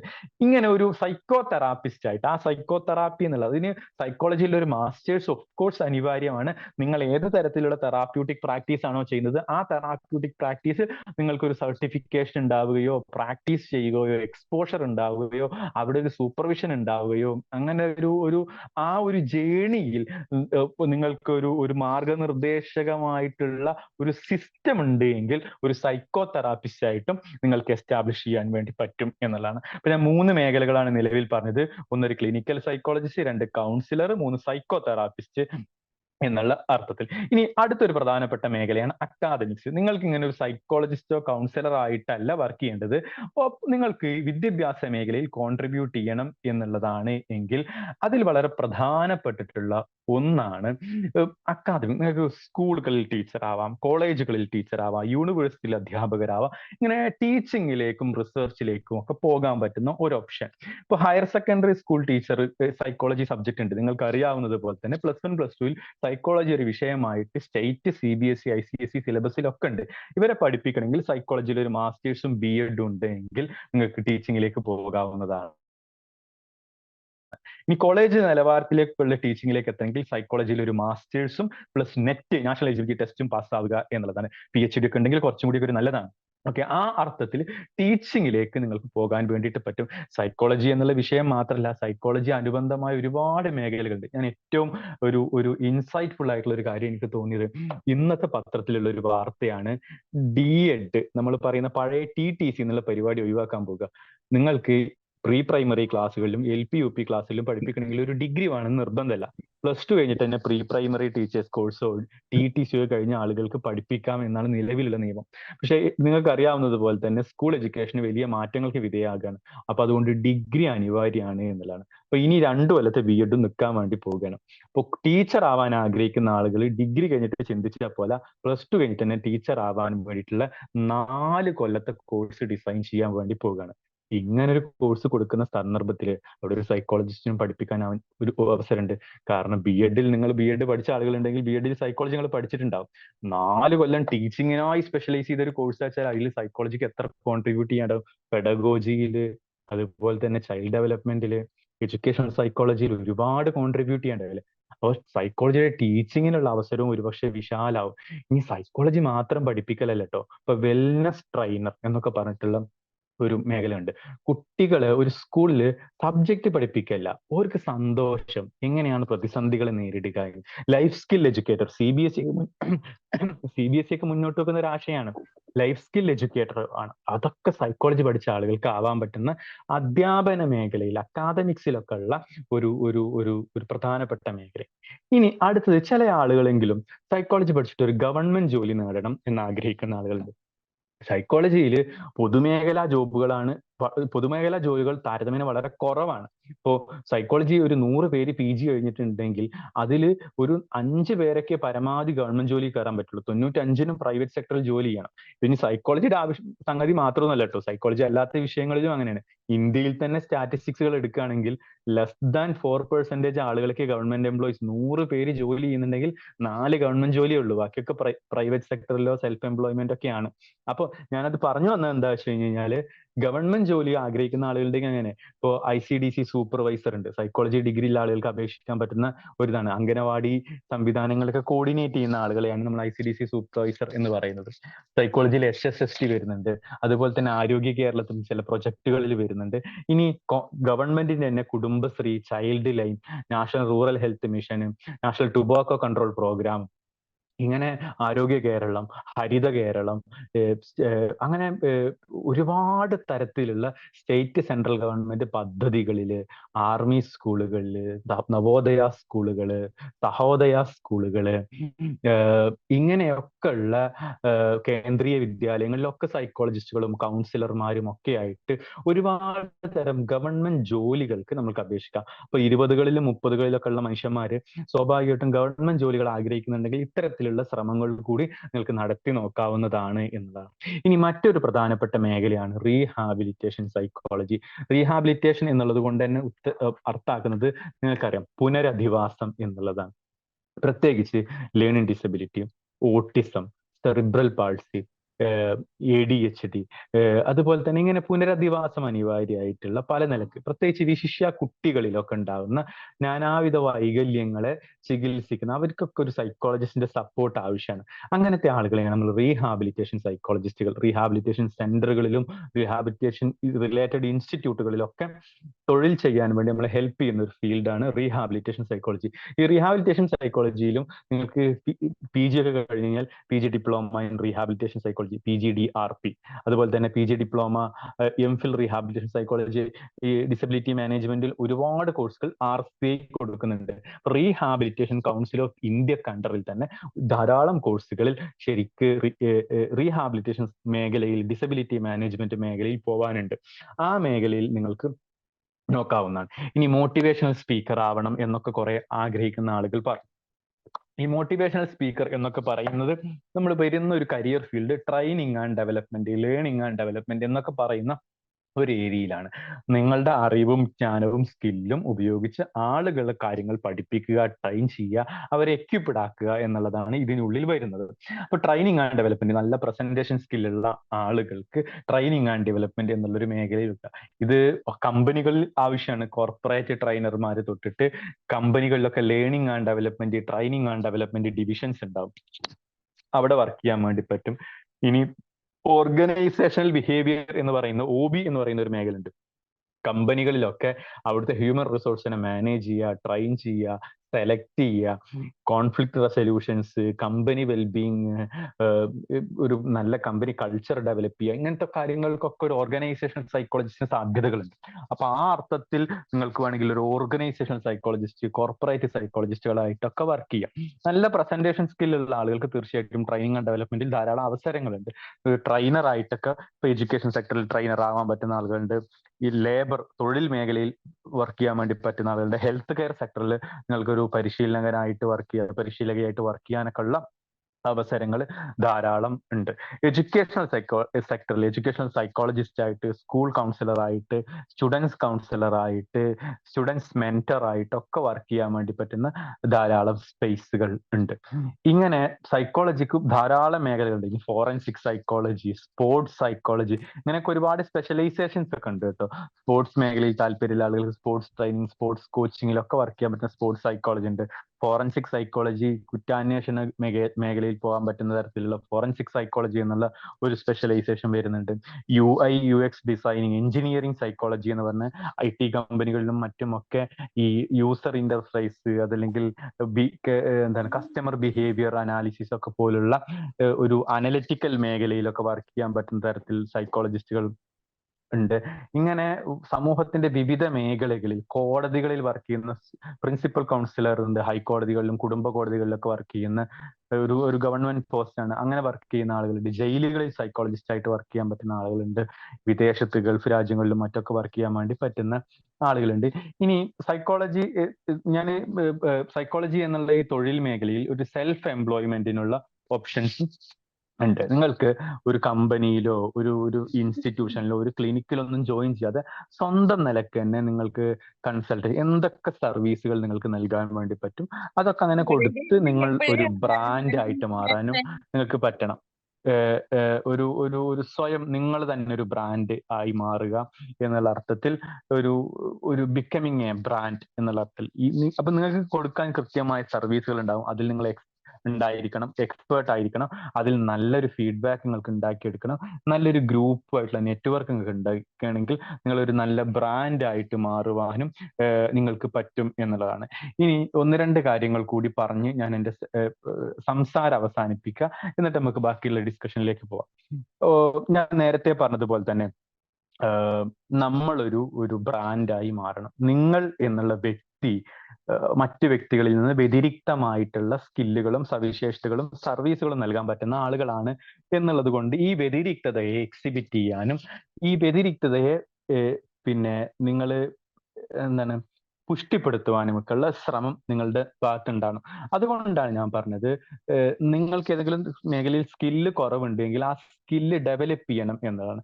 ഒരു ഫണ്ടമെന്റലി സൈക്കോളജിസ്റ്റും സൈക്കോളജിസ്റ്റ് അല്ലാത്ത ഒരാളും തമ്മിലുള്ള ഒരു വ്യത്യാസം, സൈക്കോളജിസ്റ്റ് അല്ലാത്ത ആളുകൾക്കും സൈക്കോളജിയിൽ അറിവുണ്ടാവും. അതിന്റെ സൈക്കോളജി എനിക്കും അറിയാൻ അവർ പറയും. സൈക്കോളജിസ്റ്റിന്റെ അറിവും സൈക്കോളജിസ്റ്റ് അല്ലാത്ത ഒരു അറിവും തമ്മിലുള്ള ഒരു പ്രധാനപ്പെട്ട ഒരു വ്യത്യാസം, സൈക്കോളജിസ്റ്റ് അല്ലാത്ത ആളുടെ അറിവ് കോമൺ സെൻസ് ആണ്. സൈക്കോളജിസ്റ്റിന്റെ അറിവ് കൃത്യമായിട്ടുള്ള തിയറികളുടെയും ഗവേഷണങ്ങളുടെയും പിൻബലത്തിലുള്ള ഒരു അറിവാണ്, അല്ലെങ്കിൽ അനാലിസിസ് ആണ് എന്നുള്ളതാണ്. ഓക്കെ, ആളുകൾ എങ്ങനെ സ്വാധീനിക്കും എന്നുള്ളതാണ്, ഒരു ഗ്രൂപ്പ് എങ്ങനെ സ്വാധീനിക്കും എന്നുള്ളതാണ്. ഒരു വാഹന ആക്സിഡന്റ് നടന്നു കഴിഞ്ഞാൽ ഈ ആക്സിഡന്റിൽ ആയ ആളുകൾ തിരിഞ്ഞു നോക്കാതെ പോകുന്ന സമ്പ്രദായം സമൂഹത്തിൽ കാണുന്നു. ഇത് എന്തുകൊണ്ട് സംഭവിക്കുന്നു എന്നുള്ളത്, ആളുകളൊക്കെ മൊബൈലിലാണെന്ന് ഒരു കോമൺ സെൻസ് വേണമെങ്കിൽ പറയാം. പക്ഷെ നമ്മൾക്ക് സോഷ്യൽ സൈക്കോളജിയുടെ തിയറികൾ വെച്ചിട്ട് ആളുകൾ ഉത്തരവാദിത്തത്തെ കോൺട്രിബ്യൂട്ട് ചെയ്തു, ഞാൻ നോക്കിയില്ലെങ്കിലും വേറെയും കുറെ ആൾക്കാരുണ്ടല്ലോ ഒരു നോക്കും എന്നുള്ള അർത്ഥത്തിൽ ഒരു കാര്യങ്ങൾ ഏറ്റെടുക്കുന്നതിന്റെ ഉത്തരവാദിത്തം സമൂഹത്തിൽ ഡിസ്ട്രിബ്യൂട്ട് ചെയ്യുന്നതിലൂടെ എല്ലാ ആളുകളും ഇങ്ങനെ ചിന്തിക്കുന്ന ഒരു സമൂഹത്തിലേക്ക് വരാം എന്നതിനെ ചിന്തിക്കാം. ഒരു അർബൻ കൾച്ചറിലേക്ക് വരുന്ന സമയത്ത് ഒരു മനുഷ്യന്റെ എമ്പതിക്ക് ഉണ്ടാകുന്ന മാറ്റങ്ങളെ കുറിച്ച് അനാലിസിസിനൊക്കെ ധാരാളം സ്കോപ്പുകൾ ഉണ്ട്. ഞാനൊരു ഉദാഹരണം പറഞ്ഞു എന്നേ ഉള്ളൂ.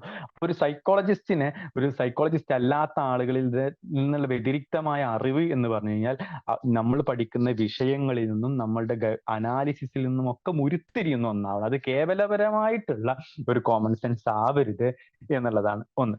രണ്ടാമത്തെ ഒരു പ്രധാനപ്പെട്ട കാര്യം, നിങ്ങൾ നല്ല നെറ്റ്വർക്ക് ഉണ്ടാക്കണം. സൈക്കോളജിയിൽ നിങ്ങൾ ആഗ്രഹിക്കുന്ന മെന്റൽ ഹെൽത്ത് സെക്ടറിൽ നിങ്ങൾ ആഗ്രഹിക്കുന്ന പല തരത്തിലുള്ള ആളുകളുമായിട്ടുള്ള സൗഹൃദങ്ങൾ, ചങ്ങാത്തങ്ങൾ, പ്രൊഫഷണൽ റിലേഷൻഷിപ്പ് നിങ്ങൾക്ക് ഉണ്ടാവണം. നിങ്ങൾ ഏത് കരിയർ, ഈ സൗഹൃദങ്ങളുടെ ഒരു വലിപ്പം, ഈ നെറ്റ്വർക്കുകളുടെ ഒരു വാസ്റ്റ്നെസ്, ഈ നെറ്റ്വർക്കുകളുടെ ഒരു ഘനം നമ്മളെ ജീവിതത്തെ വലിയ രീതിയിൽ സ്വാധീനിക്കാൻ വേണ്ടി പറ്റും. അതുകൊണ്ട് ഒരു ഒതുങ്ങിക്കൂടികളായിട്ട് ജീവിക്കാതെ ഞാൻ ഒരുപാട് ആളുകളെ നിങ്ങൾ പരിചയപ്പെടണമെന്നോ കമ്പനിയാണെന്നൊന്നും അല്ല എൻ്റെ അഭിപ്രായം. പൊതുവേ നമ്മളുടെ ഒരു ബ്രെയിൻ തിയറി ഒക്കെ പറയുന്നത് ഒരു മനുഷ്യന് ഒരു 150 ആൾക്കാരെയൊക്കെ പരിപൂർണാർത്ഥത്തിൽ ഓർമ്മിച്ചു വെക്കാൻ വേണ്ടി പറ്റുള്ളൂ എന്നൊക്കെയാണ്.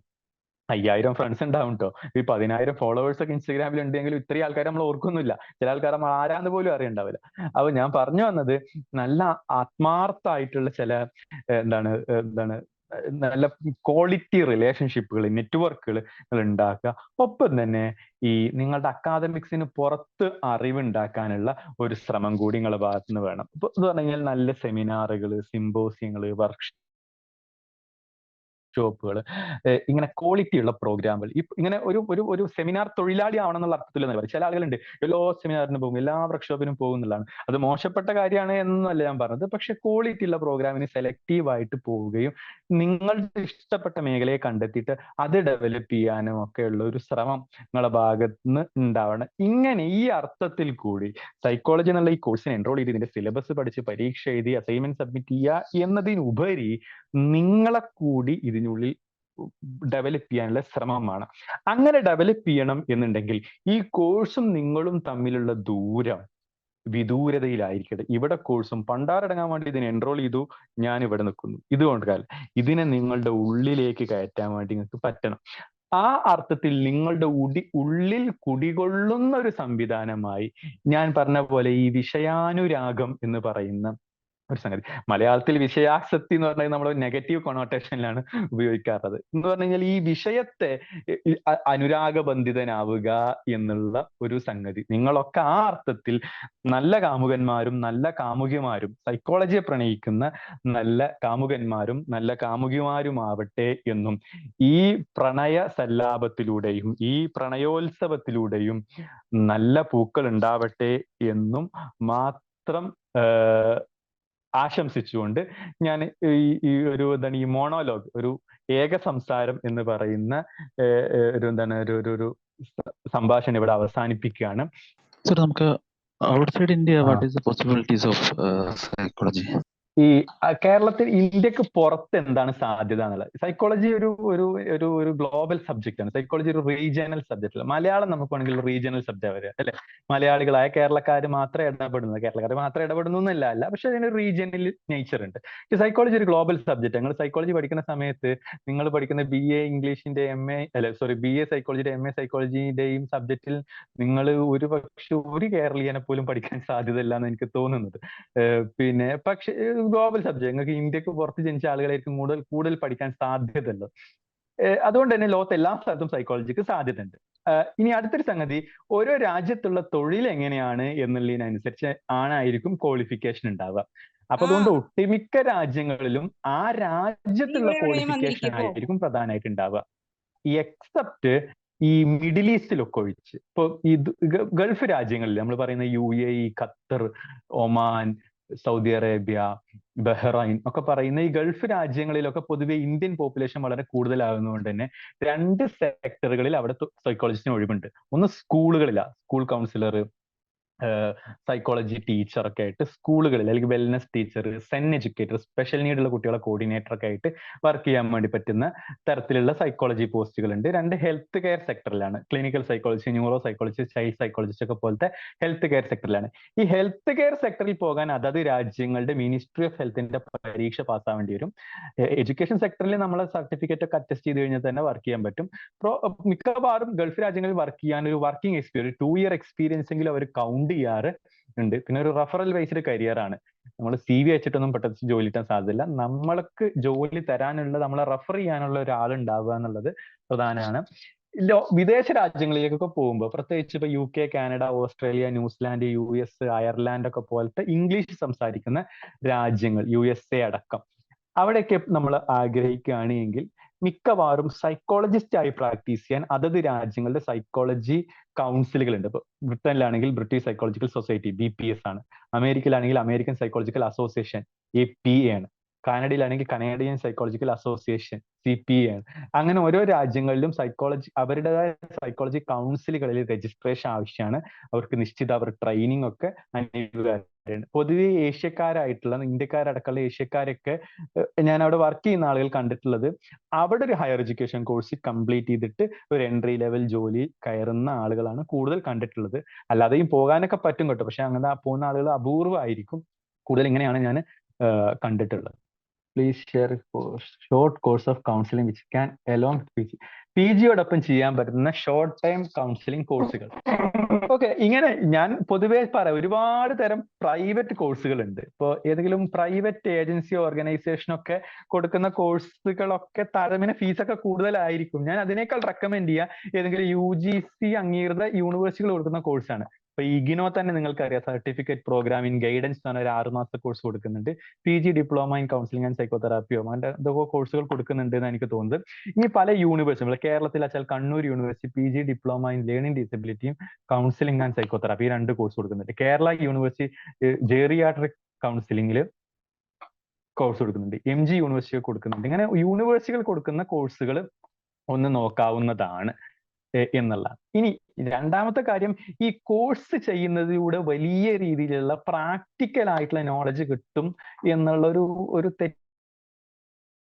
തെറ്റിദ്ധാരണ നമുക്കുണ്ടാവും. അപ്പൊ ഞാനിപ്പോ നിങ്ങൾ പറയുമ്പോൾ എനിക്ക് സുഖമാണ്, ഇതത്ര എളുപ്പമൊന്നുമല്ല നമുക്ക് പ്രയോഗിക്കാനുള്ള സാധനമാണ്. അപ്പൊ അതുകൊണ്ട് നമ്മൾ ലേണിങ്ങിന്റെ ഒരു പ്രശ്നം എന്താ വെച്ച് കഴിഞ്ഞാല്, നമ്മൾ ഈ പ്രായോഗികമായിട്ടുള്ള ഒരു അറിവ് നിങ്ങൾക്ക് എത്ര വേണമെങ്കിലും സമ്പാദിക്കുക. അത് ഇന്നിപ്പോ നമ്മൾ ഒരു ഓപ്പൺ വേൾഡ് ആണ്, ഇന്റർനെറ്റിൽ തന്നെ ഇഷ്ടം പോലെ കണ്ടന്റ് ഉണ്ട്. അപ്പൊ ഈ പ്രായോഗിക പരിജ്ഞാനം ഉണ്ടാവുക എന്നുള്ളതിന് നമ്മൾ തന്നെ തട്ടിലിറങ്ങണം. അത് ഈ നാടകം കളിക്കുന്ന പോലെ, നാടകം കളിക്കാൻ റിഹേഴ്സൽ മസ്റ്റ് ആണ്. നമ്മളിങ്ങനെ ആലോചിച്ചുണ്ടാക്കിയ പോരാ, അവിടെ അങ്ങനെ അഭിനയിക്കാം. തട്ടിക്കേറി ഞങ്ങൾ തകർക്കുന്ന പറഞ്ഞിട്ട് കാര്യമില്ല. അങ്ങനെ റിഹേഴ്സൽ ഇല്ലാതെ തട്ടിക്കേറി തകർത്ത ആൾക്കാരൊക്കെ നമുക്കറിയാം. അവര് തകർക്കുന്നില്ല, മൊത്തത്തിൽ തകരുക ചെയ്യുക. അപ്പൊ അതുകൊണ്ട് ഈ പ്രായോഗിക പരിജ്ഞാനം ഉണ്ടാക്കാൻ വേണ്ടിയിട്ടുള്ള ശ്രമമാണ് ഒപ്പം വേണ്ടത് എന്നുള്ളതാണ്. ഇതൊരു ഒരു വളരെ ഗ്രാജുവൽ പ്രോസസ്സാണ്. എന്ന് പറഞ്ഞാൽ പ്രായോഗിക പരിജ്ഞാനം എങ്ങനെ ഉണ്ടാകും എന്നുള്ളത്. ഇപ്പൊ ഞാനൊരു ലളിതമായ ഉദാഹരണം പറയാം. ഞാൻ ഈ സൈക്കോളജി മാസ്റ്റേഴ്സ് MPhil കഴിഞ്ഞ സമയത്ത് എനിക്ക് വലിയ ആത്മവിശ്വാസം ഒന്നും ഉണ്ടായിരുന്നില്ല. ഇതിപ്പോ എന്താ ചെയ്യുക, ആൾക്കാർ വന്നാൽ എങ്ങനെ സംസാരിക്കുക, ഒരു കരിയർ കൗൺസിലിങ്ങിന് ഒരു കുട്ടി വരുന്ന സമയത്ത് കുട്ടിയുടെ അച്ഛൻ പോലീസ് ആണെങ്കിൽ എന്റെ മുട്ട് കറക്കുമായിരുന്നു. പണ്ടേ പോലീസിനെ പേടിയാണ്. സ്കൂളിൽ വരുന്ന കാലത്തൊക്കെ പോലീസ് ജീപ്പ് ഉണ്ട്, റബ്ബർ തോട്ടത്തിൽ ഒളിച്ചിരുന്ന ആളാണ് ഞാൻ. അപ്പോ അങ്ങനെയുള്ള ഒരു സംഗതിയിൽ നിന്ന് പോലീസിന്റെ ഒരു മകൻ കരിയർ കൗൺസിലിങ്ങിന് വന്നു കഴിഞ്ഞാൽ ഞാൻ എന്ത് ചെയ്യും? അപ്പോ ഈ പഴയ കുട്ടിക്കാലത്തെ വിഫലതകളൊന്നും മാറിയിട്ടുണ്ടായിട്ടില്ല. അപ്പൊ ഇത് നമ്മളിങ്ങനെ ഒരു 100 ആളെ കൗൺസിൽ ചെയ്യുന്ന സമയത്ത് നമുക്ക് കിട്ടുന്ന ഒരു ഗെയിൻ ചെയ്യുന്ന ഒരു നോളജ് ഉണ്ട്. അത് വളരെ പ്രധാനപ്പെട്ടതാണ്. അത് കിതാബ് വായിച്ചാൽ കിട്ടൂല എന്നർത്ഥം. എന്ന് പറഞ്ഞു കഴിഞ്ഞാൽ ഞാൻ പറഞ്ഞത് ഈ അർത്ഥത്തിൽ ഇതിപ്പോ നമ്മൾ ഒരു പ്രൊഫഷണൽ ആയിട്ട് ഇത് ആൾക്കാർക്ക് സംസാരിച്ചാലും മതി. ഇപ്പം നിങ്ങൾ ഒരാൾ പ്രശ്നം പറയുമ്പോൾ ഈ പ്രശ്നത്തെ നിങ്ങളെ കോമൺ സെൻസിന് അപ്പുറത്തേക്ക് അറിവുകളുമായി കണക്ട് ചെയ്യാൻ വേണ്ടിയിട്ട് ഉള്ള ഒരു പ്രായോഗിക പരിശീലനം ഉണ്ടാക്കുക എന്നുള്ളതാണ് ഇതിനുള്ളിൽ പ്രധാനം. അതിനാണ് ഞാൻ പറഞ്ഞത് ഈ ആളുകൾക്ക് സംസാരിക്കുക, നെറ്റ്വർക്ക് ഉണ്ടാക്കുക, ഇത്തരം കാര്യങ്ങളെ കുറിച്ച് ചിന്തിക്കുക, വായിക്കുക എന്നൊക്കെ ഉള്ളതൊക്കെ ഹെൽപ്പ് ചെയ്യും എന്ന് പറഞ്ഞത്. ഈ കേവലപരമായ ഒരു കോഴ്സിങ് എന്നുള്ള ഈ കോഴ്സ് ചെയ്യാന്നുള്ളതിന് പുറത്തുള്ള ഒരു എക്സസൈസ് ആയിരിക്കും അതിന് കൂടുതൽ സഹായിക്കുക എന്നുള്ളതാണ്. പുസ്തകം വായിച്ചിട്ട് സൈക്കിൾ ഓടിക്കാനോ നീന്താനോ പഠിക്കാൻ പറ്റൂലല്ലോ. അതൊക്കെ പ്രയോഗത്തിലൂടെ പഠിക്കുന്ന ഒരു സാധനമാണല്ലോ, അല്ലെ? പുസ്തകം വായിച്ചിട്ട് നീന്തൽ പഠിക്കാൻ കഴിയില്ല, അത് നിങ്ങൾക്കറിയാം.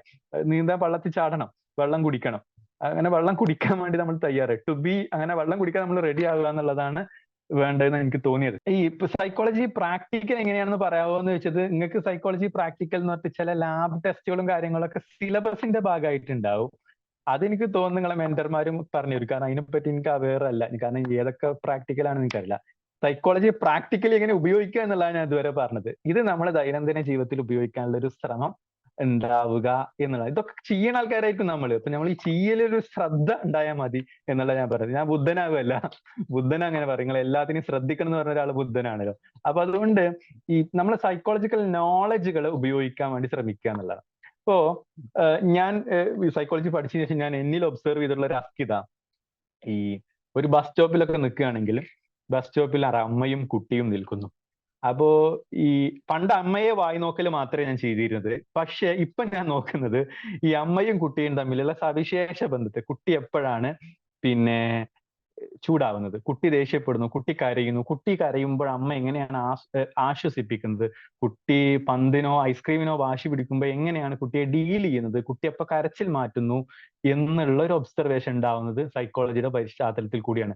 കുട്ടിക്ക് പ്രോത്സാഹനം കൊടുക്കുമ്പോൾ കുട്ടി കരച്ചിൽ എടുക്കുന്നുണ്ടോ, കുട്ടി എങ്ങനെയാണ് ഡിലേഡ് ഗ്രാറ്റിഫിക്കേഷൻ, ഇപ്പല്ല പിന്നെ വാങ്ങിത്തരാം എന്ന് പറയുമ്പോൾ കുട്ടി എങ്ങനെയാണ് അടങ്ങുന്നത്, ഈ കുട്ടിക്ക് പെരുവെരിപ്പുണ്ട്, ഈ കുട്ടിക്ക് ഒരു എന്താണ് അറ്റൻഷൻ ഡെഫിഷ്യൻസി ഹൈപ്പർ ആക്ടിവിറ്റിയുടെ നേച്ചർ ഉണ്ടോ എന്നിത്യാദി കാര്യങ്ങളിലേക്കുള്ള ഒരു ശ്രദ്ധയുടെ ലെൻസ് വികസിപ്പിക്കാൻ നമുക്ക് പറ്റുന്നുണ്ട്. ഇത് ദൈനംദിന ജീവിതത്തിൽ എവിടെയും പറ്റും, നമ്മളെ ജീവിതത്തിൽ തന്നെ പറ്റുണ്ടോ? ഇപ്പോ ഞാൻ ഇതിൽ കാണുന്ന ആളുകളൊക്കെ വളരെ അഡൾട്ട് ആയിട്ടുള്ളത്, 30കളിലുള്ള ആളുകളും 20കളുടെ അവസാനത്തിലുള്ള ആളുകളും ആയതുകൊണ്ട് ഞാൻ പറയണം, അഡൾട്ട്ഹുഡിന്റെ ഒരു പ്രധാനപ്പെട്ട സംഗതി ചിന്തിക്കാൻ ഒരുപാടുണ്ടാകും, പ്രവർത്തിക്കാൻ ഒട്ടും ഉണ്ടാവില്ല എന്നുള്ളതാണ്. നമ്മൾ എല്ലാത്തിനെ കുറിച്ചും ചിന്തിക്കും, അങ്ങനെ ആക്കണം, മല മറിക്കണം എന്നൊക്കെ ചിന്തിക്കും, പക്ഷെ ചിന്ത വളരെ കൂടുതലും പ്രവർത്തനം വളരെ കുറവായിരിക്കും. നമ്മളുടെ 20കളുടെ തുടക്കത്തിലോ അല്ലെങ്കിൽ നമ്മൾ അഡോളസെന്റിലോ ചെയ്ത ചുറുചുറുക്കിന്റെ ഒരു കുറവ് അഡൾട്ട്ഹുഡിൽ കുറയുന്ന പോലെ പൊതുവെ പറയാറുണ്ട്. അപ്പോ നമ്മൾ ചിന്ത കൂടുതലാണ്, പ്രവൃത്തി കൂടുതലാണ്, നമുക്ക് ഈ റിസ്ക് എടുക്കാനൊക്കെ ഉള്ള ടെൻഡൻസി കുറയുന്നു എന്നുള്ളതാണ്. ഇതല്ലാത്ത ആൾക്കാരും ഉണ്ടാവട്ടെ, ഞാൻ എല്ലാവരും ഇങ്ങനെയാണെന്നല്ല പറയുന്നത്. ഇത് എന്തുകൊണ്ടാന്ന് നമ്മളിങ്ങനെ ചിന്തിക്കുക, നമ്മളുടെ ഉള്ളിൽ എന്തൊക്കെ തരത്തിലുള്ള ആശങ്കകളാണ്, പേടികളാണ് പോണത് എന്ന് നമുക്ക് ആലോചിച്ച് നോക്കാം. ഈ ആലോചനകളിൽ തന്നെ ഇതിന് പരിഹാരം കണ്ടെത്താൻ നമുക്ക് പറ്റും എന്നാണ് ഞാൻ പറഞ്ഞത്. അപ്പൊ ആ അർത്ഥത്തില് സൈക്കോളജിയുടെ അറിവുകളെ പ്രായോഗിക. അപ്പൊ നിങ്ങൾ പഠിച്ച കണ്ടീഷൻ, ഇപ്പൊ നിങ്ങൾ സൈക്കോളജി പഠിച്ചു തുടങ്ങിയോന്ന് എനിക്കറിയില്ല, നമ്മൾ ഈ structuralism, functionalism, gestalt psychology, behaviourist psychology എന്നിങ്ങനെയൊക്കെ പറയുമ്പോൾ നമുക്ക് എന്തുണ്ടാവുകയാണ്, ഇങ്ങനെ പറഞ്ഞു തുടങ്ങുന്ന സമയത്ത് ഇതൊക്കെ എന്ത് പ്രായോഗികത എന്നൊക്കെ തോന്നും. പക്ഷെ അതിൽ പ്രായോഗികത അല്ല, ഇത് ഭയങ്കര ഇടങ്ങേറാണ്, ബുദ്ധിമുട്ടാണ്. നമ്മൾ ലേണിംഗ്, ഞാനൊക്കെ വളരെ കൗതുകത്തോടു കൂടി ഓർക്കുന്ന സാധനം ലേണിംഗ് എന്ന് പറഞ്ഞ ചാപ്റ്റർ സൈക്കോളജിയിലുണ്ട്. നിങ്ങൾ പഠിച്ചിട്ടുണ്ടോ എന്ന് എനിക്കറിയില്ല. ലേണിംഗ് എന്നൊക്കെ പറയുമ്പോൾ നമുക്ക് എന്താ, എങ്ങനെ പഠിക്കാം, എങ്ങനെ എളുപ്പം പഠിക്കാം, കുറഞ്ഞ സമയം കൊണ്ട് എങ്ങനെ കൂടുതൽ പഠിക്കാം എന്നൊക്കെ ആയിരിക്കും നമ്മൾ ചിന്തിക്കുക. പക്ഷെ ലേണിംഗിൽ അങ്ങനെയല്ല. നമ്മൾ ഇന്നേ വരെ മനസ്സിലാക്കാത്ത കണ്ടീഷനിങ്, അൺകണ്ടീഷനിങ്, കണ്ടീഷണൽ റിഫ്ലക്സ്, അങ്ങനെ കുറെ സംഗതി, പാവലോടെ പട്ടി, സ്കിന്നറെ പ്രാവ് എന്നൊക്കെ പറഞ്ഞിട്ട് കുറെ തരം കാര്യങ്ങളാണ്. പക്ഷെ ഇതിന്റെ ഒരു ഹോളിസ്റ്റിക് വ്യൂ, ഇതിനൊരു ഈഗിൾ വ്യൂയിലേക്ക്, ഒരു പരുന്തിന്റെ കാഴ്ചപ്പാടിലേക്ക് ഇതിനെ കാണാൻ വേണ്ടി പറ്റുക എന്നുള്ളതാണ് നമുക്ക് വേണ്ടത്. ഓക്കെ, നമ്മളിപ്പോ ഡിസ്റ്റൻസ് ആയി എക്സാം ഉണ്ടെന്ന് പറഞ്ഞു, സൈക്കോളജി MA സൈക്കോളജി കഴിഞ്ഞാൽ നെറ്റ് എക്സാം എഴുതാൻ പറ്റുമെന്ന് പറഞ്ഞു. അപ്പൊ ഈ ഡിസ്റ്റൻസ് ആയി പ്രശ്നമൊന്നുമില്ല, എക്സാം നെറ്റ് എക്സാം എഴുതാൻ. ഓക്കെ, മനസ്സിലായി, ചോദ്യം മനസ്സിലായി ഹിബ. നെറ്റ് എക്സാം എഴുതണമെങ്കിൽ സൈക്കോളജി റെഗുലർ ആയി പഠിക്കണമെന്ന് നിബന്ധനയില്ല. ഡിസ്റ്റൻസ് ആയി വേണമെങ്കിൽ പഠിക്കുക, നെറ്റ് എക്സാം ക്വാളിഫൈ ചെയ്യുക, പിന്നെ PhD JRF കിട്ടിക്കാച്ചാൽ PhDക്ക് എൻറോൾ ചെയ്യുക, അതിനൊന്നും ഒരു കുഴപ്പമില്ല. നിങ്ങൾ പഠിച്ച ഡിസ്റ്റൻസ് എന്ന് പറയുക കുറഞ്ഞ ഡിഗ്രി ഒന്നും അല്ല, പിന്നെ UGC അംഗീകൃത ഡിഗ്രിയാണ്. നിങ്ങൾ പഠിക്കുന്ന യൂണിവേഴ്സിറ്റി ഒരു സെൻട്രൽ യൂണിവേഴ്സിറ്റിയാണ്. ഓക്കെ, ഇങ്ങനൊരു central university, Calicut university state യൂണിവേഴ്സിറ്റിയാണ്. ഓക്കെ, അതുകൊണ്ട് അതിന് കുഴപ്പമില്ല. LP UPയിൽ സൈക്കോളജി പഠിപ്പിക്കാൻ പറ്റുമോ എന്നുള്ളതാണ് ചോദ്യം. LP UPയിൽ ടീച്ചർ ആവാൻ നിലവിലുള്ള യോഗ്യത നിങ്ങൾക്ക് അറിയാവുന്നത് പോലെ തന്നെ TTC എന്നൊക്കെ പറയുന്ന DL, diploma in elementary education എന്ന് പറഞ്ഞ 2 കൊല്ലത്തെ കോഴ്സാണ് പഠിക്കേണ്ടത്. ഇത് നിർബന്ധമാണ്. ഇപ്പൊ സൈക്കോളജി പഠിച്ചാലും പഠിച്ചില്ലെങ്കിലും ഈ കോഴ്സ് ചെയ്യുക എന്നുള്ളത് അനിവാര്യമായിരിക്കും. അത് നിലവിൽ ഇന്ന് വരെയാണ് ഞാൻ പറഞ്ഞത്. ഈ മേഖലയിൽ സമൂലമായ മാറ്റം നടക്കാൻ വേണ്ടി പോവുകയാണ്. ഇന്നത്തെ പത്രത്തിലുള്ള വാർത്ത ഞാൻ നേരത്തെ പറഞ്ഞത്, LP UPയിലും പ്രീ പ്രൈമറി ക്ലാസ്സുകളിലും പഠിപ്പിക്കാൻ ഡിഗ്രി നിർബന്ധമാകുന്നു എന്നുള്ളതാണ്. ലോകത്തെ എല്ലാ സ്ഥലത്തും അങ്ങനെയാണ്. നമ്മുടെ നാട്ടിൽ മാത്രമേ ഉള്ളൂ ഇങ്ങനെ +2 കഴിഞ്ഞിട്ട് 2 കൊല്ലം കൊണ്ട് ടീച്ചർ ആകാൻ പറ്റുന്ന കോഴ്സ് ഉള്ളൂ. പിന്നെ ഞാനിപ്പോൾ ഉള്ളത് UK-യിലാണ്. ഇവിടെയൊക്കെ എലിമെന്ററി എഡ്യൂക്കേഷൻ എന്നൊക്കെ പറഞ്ഞാൽ +2 കഴിഞ്ഞിട്ട് ഒരു 5 കൊല്ലം പഠിക്കണം, എന്നാലേ നമുക്ക് LP സ്കൂളിൽ ടീച്ചർ ആകാൻ പറ്റുള്ളൂ. അപ്പോ എനിക്ക് ഫീൽ ചെയ്യുന്ന ഒരു സംഗതി, മിക്കവാറും ഇനി അങ്ങോട്ട് ഒരു 4 കൊല്ലത്തെ ടീച്ചേഴ്സ് ട്രെയിനിങ്, ഒരു B.Edന്റെ സ്വഭാവത്തിലുള്ള ഒരു ടീച്ചർ ആവാനുള്ള 4 കൊല്ലത്തെ ഒരു ഡിഗ്രി കോഴ്സ് ആയിട്ടായിരിക്കും ഇനി വരാൻ സാധ്യത ഉള്ളത്. ഗുഡ് ഈവനിങ് സർ, എന്റെ പേര് അമൃത. ഞാൻ ഇപ്പം MA എടുത്തിരിക്കുകയാണ്. അപ്പം എനിക്കൊരു സ്കൂൾ കൗൺസിലർ ആവണം എന്നാണ്. അപ്പം ഈ ആഫ്റ്റർ കൗൺസിലിംഗ് സൈക്കോളജി സ്പെസിഫിക്കലി അത് എടുത്തു കഴിഞ്ഞ് എന്റെ MA കഴിഞ്ഞു കഴിഞ്ഞാൽ ഡയറക്റ്റ്ലി എനിക്ക് സ്കൂൾ കൗൺസിലർ ആകാൻ പറ്റുമോ, അതോ എനിക്ക് വേറെ വല്ലതും കോഴ്സ് ചെയ്യേണ്ടി വരുമോ ആകണമെങ്കിൽ? ഓക്കെ, സൈക്കോളജിയിൽ ഒരു മാസ്റ്റേഴ്സ് കഴിഞ്ഞാൽ തന്നെ സ്കൂൾ കൗൺസിലർ ആയിട്ട് വർക്ക് ചെയ്യുക തത്വത്തിൽ. ഓക്കെ. പിന്നെ പിന്നുള്ള സംഗതി നമുക്ക് എത്രമേൽ കഴിവുണ്ട് എന്നുള്ളത് നമ്മൾ ഉറപ്പുവരുത്തേണ്ട ഒരു സംഗതിയാണ്. അപ്പോൾ അതിനുള്ളിൽ പിന്നീട് നമ്മൾ ചെയ്യേണ്ടത് ഇപ്പൊ എന്താണ് ചെയ്യേണ്ടത് എന്നുള്ളത് സ്കൂൾ കൗൺസിലർമാരായി വർക്ക് ചെയ്യുന്ന ആളുകളായിട്ട് ഒരു നെറ്റ്വർക്ക് ഉണ്ടാകുക. അവരെന്തൊക്കെയാണ് ചെയ്യുന്നത്, സ്കൂളിൽ സാധാരണ സ്കൂൾ കുട്ടികളിൽ നേരിടുന്ന പ്രധാനപ്പെട്ട പ്രശ്നങ്ങൾ എന്തൊക്കെയാണ്, ഇത്തരം കാര്യങ്ങളിൽ ഒരു അറിവ് ഉണ്ടാക്കുക എന്നുള്ളതൊക്കെ എന്തായാലും നന്നാവും എന്നുള്ളതാണ് എനിക്ക് തോന്നിയിട്ടുള്ള ഒരു കാര്യം. സൈക്കോളജിയിൽ ഒരു മാസ്റ്റേഴ്സ് തന്നെ ഇനഫ് ആണ്, മതിയായതാണ് എന്നുള്ളതാണ്. ഇനി വേണമെങ്കിൽ ഒരു PG ഡിപ്ലോമ ഇൻ കൗൺസിലിംഗ് ഒക്കെ ചെയ്യുന്ന ഒരു അഡീഷണൽ ക്വാളിഫിക്കേഷൻ ആണ്. എന്ന് പറഞ്ഞു കഴിഞ്ഞാൽ നിങ്ങളൊരു PG ഇനഫ് ആണ്, അത് മതി, അതാണ് അടിസ്ഥാനപരമായ ക്വാളിറ്റി. പക്ഷെ ബാക്കിയൊക്കെ ചെയ്യുന്നത് ഒരു അഡീഷണൽ ആയി നമുക്ക് ഇതിലൊരു നോളജ് ഉണ്ടാക്കാൻ വേണ്ടി ഹെൽപ്പ് ചെയ്യും എന്നുള്ളതാണ്. ഈ കേന്ദ്രീയ വിദ്യാലയങ്ങൾ അടക്കമുള്ള സംവിധാനങ്ങളിലൊക്കെ നല്ല പോസ്റ്റായിട്ട് സ്കൂൾ കൗൺസിലർ ആയിട്ട് വർക്ക് ചെയ്യാൻ വേണ്ടി പറ്റുന്ന സംവിധാനങ്ങളുണ്ട്. സ്കൂൾ കുട്ടികൾ നേരിടുന്ന പ്രശ്നങ്ങളെ കുറിച്ച് മനസ്സിലാക്കുക, അവരിൽ ഉപയോഗിക്കുന്ന ടൂളുകളെ കുറിച്ച് മനസ്സിലാക്കുക, അത്തരം കാര്യങ്ങളൊക്കെ നമ്മളെ ഹെൽപ്പ് ചെയ്യും. സ്കൂളുകൾ കുട്ടികളുടെ അസസ്മെന്റുകൾ ഉപയോഗിക്കുക, പ്രത്യേകിച്ച് ഈ പഠന വൈകല്യങ്ങൾ പോലുള്ള കാര്യങ്ങളെ കുറിച്ച് ഒരു ധാരണ ഉണ്ടാക്കുക. എന്താണോ നമ്മൾ ഡീൽ ചെയ്യാൻ ഉദ്ദേശിക്കുന്ന കാര്യങ്ങൾ, ആ കാര്യങ്ങളിൽ ഉള്ള ഒരു കൗതുകം നമുക്ക് ഉണ്ടാവുക എന്നുള്ളത്. അപ്പൊ ഞാനൊരു ബീയിങ് എ കരിയർ കൗൺസിലർ എന്നുള്ള അർത്ഥത്തിൽ ഈ കേരളത്തിലെ കുട്ടികളൊക്കെ എന്തിനാ കാനഡയിൽ പോണ്, UK പോണ്, ഓസ്ട്രേലിയയിൽ പോണ് എന്നുള്ളത് കൗതുകത്തോടു കൂടി കാണുന്ന ആളാണ്. അത് എന്തുകൊണ്ടാ വെച്ച് കഴിഞ്ഞാൽ ഞാൻ ഡീൽ ചെയ്യുന്നത് ആളുകളുടെ തൊഴിൽപരമായിട്ടുള്ള സംഗതികളിലാണ്. ഒരാള് എന്നോട് സംസാരിച്ചു തുടങ്ങി കഴിഞ്ഞാൽ ഏതാ പഠിച്ച്, എന്താ പഠിച്ചത്, ഏത് കോളേജിലാണ് പഠിക്കുന്നത്, ഞാൻ ഇമ്മീഡിയറ്റ്ലി ചോദിക്കും. ചോദിക്കുന്നത് ഇതിന്റെ കൗതുകങ്ങളൊക്കെ ഈ തൊഴിൽപരമായിട്ടുള്ള സംഗതികളിലാണ് കിടക്കുന്നത് എന്നുള്ളതുകൊണ്ടാണ്. ഈ കൗതുകം നിങ്ങൾ ആഗ്രഹിക്കുന്ന ഫീൽഡിനോട് കൂടി ഉണ്ടാക്കുക. അപ്പോൾ ഇത്തരം കുട്ടികൾ, സ്കൂളിലെ കുട്ടികൾ നേരിടുന്ന പ്രശ്നങ്ങള്, ഞാൻ പറഞ്ഞ പഠന വൈകല്യങ്ങളെ സംബന്ധിച്ച് ഇപ്പൊ ഈ ഡിജിറ്റൽ അഡിക്ഷൻസ്, സ്ക്രീൻ ടൈമിങ്, ഇങ്ങനത്തെ കാര്യങ്ങളൊക്കെ വലിയ ഒരു സംഗതി കുട്ടികളെ പറയാറില്ല. ഇതിന്റെ ഒരു അറിവ് ഒരു ധാരണയാണ് ഇങ്ങനത്തെ കാര്യങ്ങളെ കുറിച്ച്. കുട്ടികളുടെ പഠനം, ചില ആൾക്കാർക്ക് മാത്സ് ഇഷ്ടം ഉണ്ടാവില്ല, ലാംഗ്വേജ് പഠിക്കാൻ പ്രയാസം, ഇത് എന്തുകൊണ്ടായിരിക്കും, ഇവരെങ്ങനെ ഇമ്പ്രൂവ് ചെയ്യാൻ എന്ത് ചെയ്യാൻ പറ്റും, ഇങ്ങനത്തെ കാര്യങ്ങളിലൊക്കെ ഒരു കൗതുകം ഉണ്ടാവുക, ഇതിനുള്ളിലൊക്കെ പഠനങ്ങൾ നടത്തുക. ഈ സ്കൂൾ കൗൺസിലർ ആയിട്ടുള്ള ആളുകൾക്ക് ഒരു നെറ്റ്വർക്ക് ഉണ്ടാക്കാൻ വേണ്ടി ശ്രമിക്കൂടി. Okay, thank you sir. Sir, നമ്മുടെ ചാറ്റ് ബോക്സിനകത്തിൽ വന്ന ഒരു ഡൗട്ട് ആയിരുന്നു. ഇപ്പോ ഒരു ലോയർ ആയിട്ട് പ്രാക്ടീസ് ചെയ്യുന്ന ആൾക്ക് ഒരു എന്താണ് ഒരു കരിയർ ഓപ്പർച്യൂണിറ്റി, അല്ലെങ്കിൽ ഒരു ആ ഒരു രീതിയിൽ ഒരു ഫാമിലി തെറാപ്പിയിൽ ഒരു കോർട്ടിൽ അങ്ങനെ എന്തെങ്കിലും ഒരു ജോലി സാധ്യത ഉണ്ടോ എന്നുള്ള രീതിയിൽ നിങ്ങൾ ചോദിച്ചിട്ടുണ്ടായിരുന്നു. അങ്ങനെ എന്തെങ്കിലും അറിയാം? ഓക്കെ. ഈ കോർട്ട് ഇപ്പൊ ഈ ലോ എന്ന് പറയുന്നത്, ഈ നിയമം എന്നുള്ളത് മനുഷ്യനിലാണല്ലോ ഈ നിയമം വലിയ രീതിയിൽ അപ്ലൈ ചെയ്യുന്നത്. അപ്പൊ ആ അർത്ഥത്തിൽ സൈക്കോളജി പഠിച്ച ഒരാൾക്ക് ലീഗൽ സ്റ്റഡീസിൽ വലിയ സാധ്യതകൾ ഉണ്ട്. അപ്പൊ അതിനുള്ളിൽ ഒരു വളരെ ട്രൂ ആയിട്ടുള്ള ഒരു എൻട്രി എന്താന്ന് വെച്ച് കഴിഞ്ഞാൽ ഈ പ്രത്യേകിച്ച് കുടുംബ കോടതികളിലൊക്കെ ഒരു കൗൺസിലർ ആയിട്ട് വർക്ക് ചെയ്യും എന്നുള്ളതാണ്. അതിൽ നമ്മളൊരു ലീഗൽ എക്സ്പെർട്ടിനെ അത്ര ഉപയോഗിക്കണമെന്നില്ല. പൊതുവെ നമ്മൾ രണ്ടിപ്പം നിങ്ങൾക്കറിയാം, ഒരു ഡിവേഴ്സ് പെറ്റീഷൻ ഒക്കെ കൊടുത്തു കഴിഞ്ഞാൽ, സപ്പോസ് ഒരാള് ഒരു സൈഡിൽ നിന്ന് മാത്രം കൊടുക്കുന്നു, ഭയങ്കര മ്യൂച്വൽ ഒന്നും അല്ല എങ്കിലും എന്ത് ചെയ്യുന്നു, കോടതിയിൽ പോയി കഴിഞ്ഞാൽ കൗൺസിലിങ്ങിന് പോകാൻ പറയും. അപ്പൊ ഒരു ഫാമിലി കൗൺസിലർ അടുത്ത് നമ്മൾ പോകും. അത് കോടതി തന്നെ നിർമ്മിക്കുന്ന കൗൺസിലേഴ്സ് ഉണ്ടാവും. ഈ കൗൺസിലേഴ്സ് ഇവർ തമ്മിലുള്ള പ്രശ്നങ്ങളെ കുറിച്ച് പഠിക്കാനും പൊരുത്തപ്പെട്ടു പോകാനൊക്കെ പറ്റുമോ എന്നുള്ള അർത്ഥത്തിലൊക്കെ ആയിരിക്കും ഡിസ്കസ് ചെയ്യുക. അപ്പൊ ആ ഒരു സംഗതി ഉണ്ട്. പൊതുവെ കേരളത്തില് മറ്റേ പ്രിൻസിപ്പൽ കൗൺസിലർ ഹൈക്കോർട്ട് അല്ലെങ്കിൽ കുടുംബ കോടതികളിലെ കൗൺസിലേഴ്സ് ആവാൻ സൈക്കോളജിയിൽ ഒരു മാസ്റ്റേഴ്സും ഫാമിലി തെറാപ്പി അല്ലെങ്കിൽ ഫാമിലി കൗൺസിലിങ്ങിലൊക്കെ 2 കൊല്ലത്തെ എക്സ്പീരിയൻസും ആണ് അടിസ്ഥാന യോഗ്യതയായിട്ട് കണക്കാക്കുന്നത്. ഇനി രണ്ടാമത്തെ സംഗതി ഈ സൈക്കോ ലീഗൽ കേസുകളിൽ ഉണ്ടാവും. ഇപ്പൊ ഉദാഹരണത്തിന് ഈ പോക്സോ കേസ്, അതുപോലെ തന്നെ പലതരത്തിലുള്ള സൈക്കോ ലീഗൽ കോംപ്ലിക്കേഷൻസ് ഒക്കെ ഉള്ള കേസുകൾ ഉണ്ടാവും. അപ്പൊ അത്തരം കേസുകളിൽ ഒരു ലോ എക്സ്പേർട്സിനും അതുപോലെ സൈക്കോളജിക്കൽ എക്സ്പേർട്സിനെസും ഒരുപോലെ ഉപയോഗിക്കാൻ പറ്റും. ഒരു സ്പെസിഫിക് കരിയർ ഫീൽഡ് അങ്ങനെ ഇല്ല, പക്ഷെ ഈ 2 തരത്തിലുള്ള നോളജുകളെയും ഉപയോഗപ്പെടുത്താൻ വേണ്ടി പറ്റും. ഇപ്പൊ നമുക്ക് പല കുറ്റകൃത്യങ്ങളിലൊക്കെ ഈ കുറ്റകൃത്യങ്ങളെ പെട്ടെന്ന് തന്നെ കുറ്റകൃത്യങ്ങളുടെ ഗാഢത കുറക്കാൻ വേണ്ടിയിട്ട് അയാൾക്ക് മാനസിക രോഗം ഉണ്ടെന്ന് പറഞ്ഞാൽ മതി. ഇപ്പൊ റിയലി ഇയാളുടെ ഇന്റൻഷൻ എങ്ങനെയാണ് എന്നുള്ള രീതിയിലാണ്. അപ്പം ഈ ഇൻവെസ്റ്റിഗേറ്റീവ് നേച്ചറിലേക്ക് ഫോറൻസിക് സൈക്കോളജി ഒക്കെ പോലൊരു മേഖലകളുണ്ട്. ഇതൊക്കെ ഒരു ഗവേഷണാസ്പദമായിട്ടുള്ളതോ എക്സ്പ്ലോറേറ്റീവ് ആയിട്ടുള്ള ഒരു കരിയറാണ്. അങ്ങനെ ഒരു കരിയർ പഠിച്ച ആൾക്ക് നമ്മൾ പത്രത്തിലൊരു പരസ്യം കണ്ടിട്ടില്ല, ഒരു ജോലി കോളത്തിലൂടെ അപ്ലിക്കേഷൻ കൊടുക്കാനൊന്നും പറ്റണമെന്നില്ല. പക്ഷെ ഇതിലൊരു സെൽഫായിട്ടൊരു എക്സ്പേർട്ട് ആവാം എന്നാണ് പറഞ്ഞത്.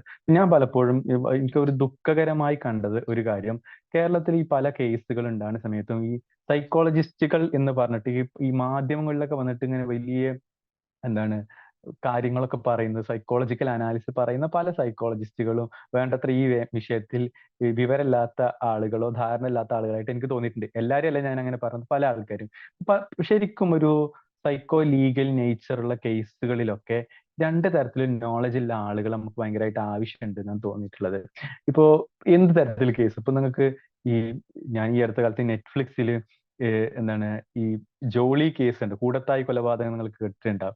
ആ കേസിനെ കുറിച്ച് ഒരു നെറ്റ്ഫ്ലിക്സ് ഡോക്യുമെന്ററി ഞാൻ ഈ അടുത്ത് കണ്ടിരുന്നു. അപ്പൊ ഇതിനുള്ളിലൊരു സൈക്കോളജി എന്താണ് ആ സ്ത്രീ എങ്ങനെ ചെയ്യാൻ മോട്ടിവേറ്റ് ചെയ്യുന്നത്, അത് എന്ത് തരത്തിലുള്ള ഗ്രീഡാണ്, ഇതിനുള്ളിൽ ഈ കുട്ടിയുടെ കുട്ടിക്കാലമായി ബന്ധപ്പെട്ടുള്ള സാധനങ്ങൾ, ഇങ്ങനത്തെ കാര്യങ്ങളിലൊക്കെ ഒരു അനാലിസിസിന്റെ സാധ്യതകൾ ഉണ്ട് എന്നുള്ളതാണ്. അപ്പൊ ഇങ്ങനെ നമ്മുടെ നാട്ടിൽ നടക്കുന്ന പലതരം ക്രിമിനൽ ആക്ടിവിറ്റീസിന്റെ ഒരു സൈക്കോളജിക്കൽ ബേസിനെ കുറിച്ചൊക്കെ ഉള്ള ഒരു ധാരണ ഒരു ലീഗൽ എക്സ്പേർട്ട് ആയിട്ടുള്ള ആൾ കൂടി ഉണ്ടാവുന്നത് നല്ലതാണ് എന്നുള്ളതാണ്. ലീഗൽ സർവീസ് എന്നുള്ള സെക്ടറിലും പ്രത്യേകിച്ച് മനുഷ്യാവകാശ റിലേറ്റഡ് ആയിട്ടുള്ള പ്രശ്നങ്ങളിലൊക്കെ ഈ ഒരു സൈക്കോളജിക്കൽ നോളജ് വലിയ രീതിയിൽ ഉപയോഗപ്പെടുത്തും. എസ്പെഷ്യലി സെക്ഷൽ അബ്യൂസ് പോലത്തെ സംവിധാനങ്ങൾ, ചൈൽഡ് അബ്യൂസ് പോലത്തെ സംഗതികളിലൊക്കെ ഈ മനുഷ്യന്റെ ദുരവസ്ഥയെ മുതലെടുത്ത് ഉണ്ടാകാൻ സാധ്യതയുള്ള ക്രൈമിലൊക്കെ സ്വാഭാവികമായിട്ടും സൈക്കോളജിക്കൽ എക്സ്പേർട്ടീസിന് വലിയ സാധ്യതകൾ ഉണ്ട് എന്നാണ് ഞാൻ കരുതുന്നത്. അതൊരു സ്പെസിഫിക് കരിയർ എന്നുള്ള അർത്ഥത്തിലല്ല, ആ എക്സ്പേർട്ട്നെസ്സിന് ഉപയോഗിക്കാൻ പറ്റുന്ന സ്പേസ് ആണ് എന്നാണ് എനിക്ക് പലപ്പോഴും ഫീൽ ചെയ്തിട്ടുള്ളത്. സാർ, എന്റെ പേര് സ്മിത എന്നാണ്. ഒരു കാര്യം കൂടി, ഒരു ഡൗട്ട് കൂടി ക്ലിയർ ചെയ്യാൻ വേണ്ടിയിട്ടായിരുന്നു. നമുക്ക് ഏതെങ്കിലും ഇപ്പം പറഞ്ഞല്ലോ BA അല്ലെങ്കിൽ MA സൈക്കോളജി കഴിഞ്ഞു കഴിഞ്ഞിട്ടുണ്ടെങ്കിൽ സ്കൂളുകളിൽ നമുക്ക് വർക്ക് ചെയ്യാനുള്ള ഒരു ഓപ്പർച്യൂണിറ്റി ഉണ്ട് എന്ന് പറഞ്ഞല്ലോ. അതിന് ഏജ് ലിമിറ്റ്സ് എന്തെങ്കിലും ബാധകമാണോ എന്നറിഞ്ഞാൽ കൊള്ളായിരുന്നു എനിക്ക്. പൊതുവെ ഏജ് എന്നുള്ള സാധനം തത്വത്തിൽ ഒരു ലിമിറ്റ് ഒന്നുമില്ല. പക്ഷെ ഈ പറഞ്ഞ പോലെ PSCക്ക് ചില നിബന്ധനകളൊക്കെ ചിലപ്പോൾ ഉണ്ടാവും. അപ്പൊ അങ്ങനെയൊക്കെയുള്ള ചില നിബന്ധനകളല്ലാതെ പൊതുവിൽ അങ്ങനെ ഒരു പൊതുവായ നിബന്ധനകളൊന്നുമില്ല. ഇപ്പൊ ഒരു സ്ഥാപനം കരുതുകയാണ്, നിങ്ങൾ 25 വയസ്സിലെ മുകളിലുള്ള ആളുകൾ എടുക്കുന്നില്ല എന്നൊരു സ്ഥാപനത്തിന് കരുതി കഴിഞ്ഞാൽ അങ്ങനെ എടുക്കാന്നല്ലാതെ പൊതുവിൽ കാണില്ല. പൊതുവിൽ പ്രായം കൂടുക എന്നുള്ളത് സൈക്കോളജിയിൽ ഒരു ഗുണമാണ്. ആളുകൾ കരുതുന്നത് പ്രായം കൂടുമ്പോൾ ഭയങ്കര നോളജ് ആൾക്കാർക്ക് ഉണ്ടാവും, ജീവിതാനുഭവം ഉണ്ടാവും എന്നുള്ളതാണ്. അപ്പോ മറ്റ് കരിയറുകളെ പോലല്ല, സൈക്കോളജികൾക്ക് ഈ ജീവിതാനുഭവം ഭയങ്കരമായിട്ട് കൗണ്ട് ചെയ്യുന്ന ഒരു കരിയറാണ്. അതുകൊണ്ട് പ്രായം എന്നുള്ളത് ഒരു വലിയ വിഷയമായിട്ട് പ്രവർത്തിക്കൂല എന്നാണ് എനിക്ക് പലപ്പോഴും തോന്നിയിട്ടുള്ളത്.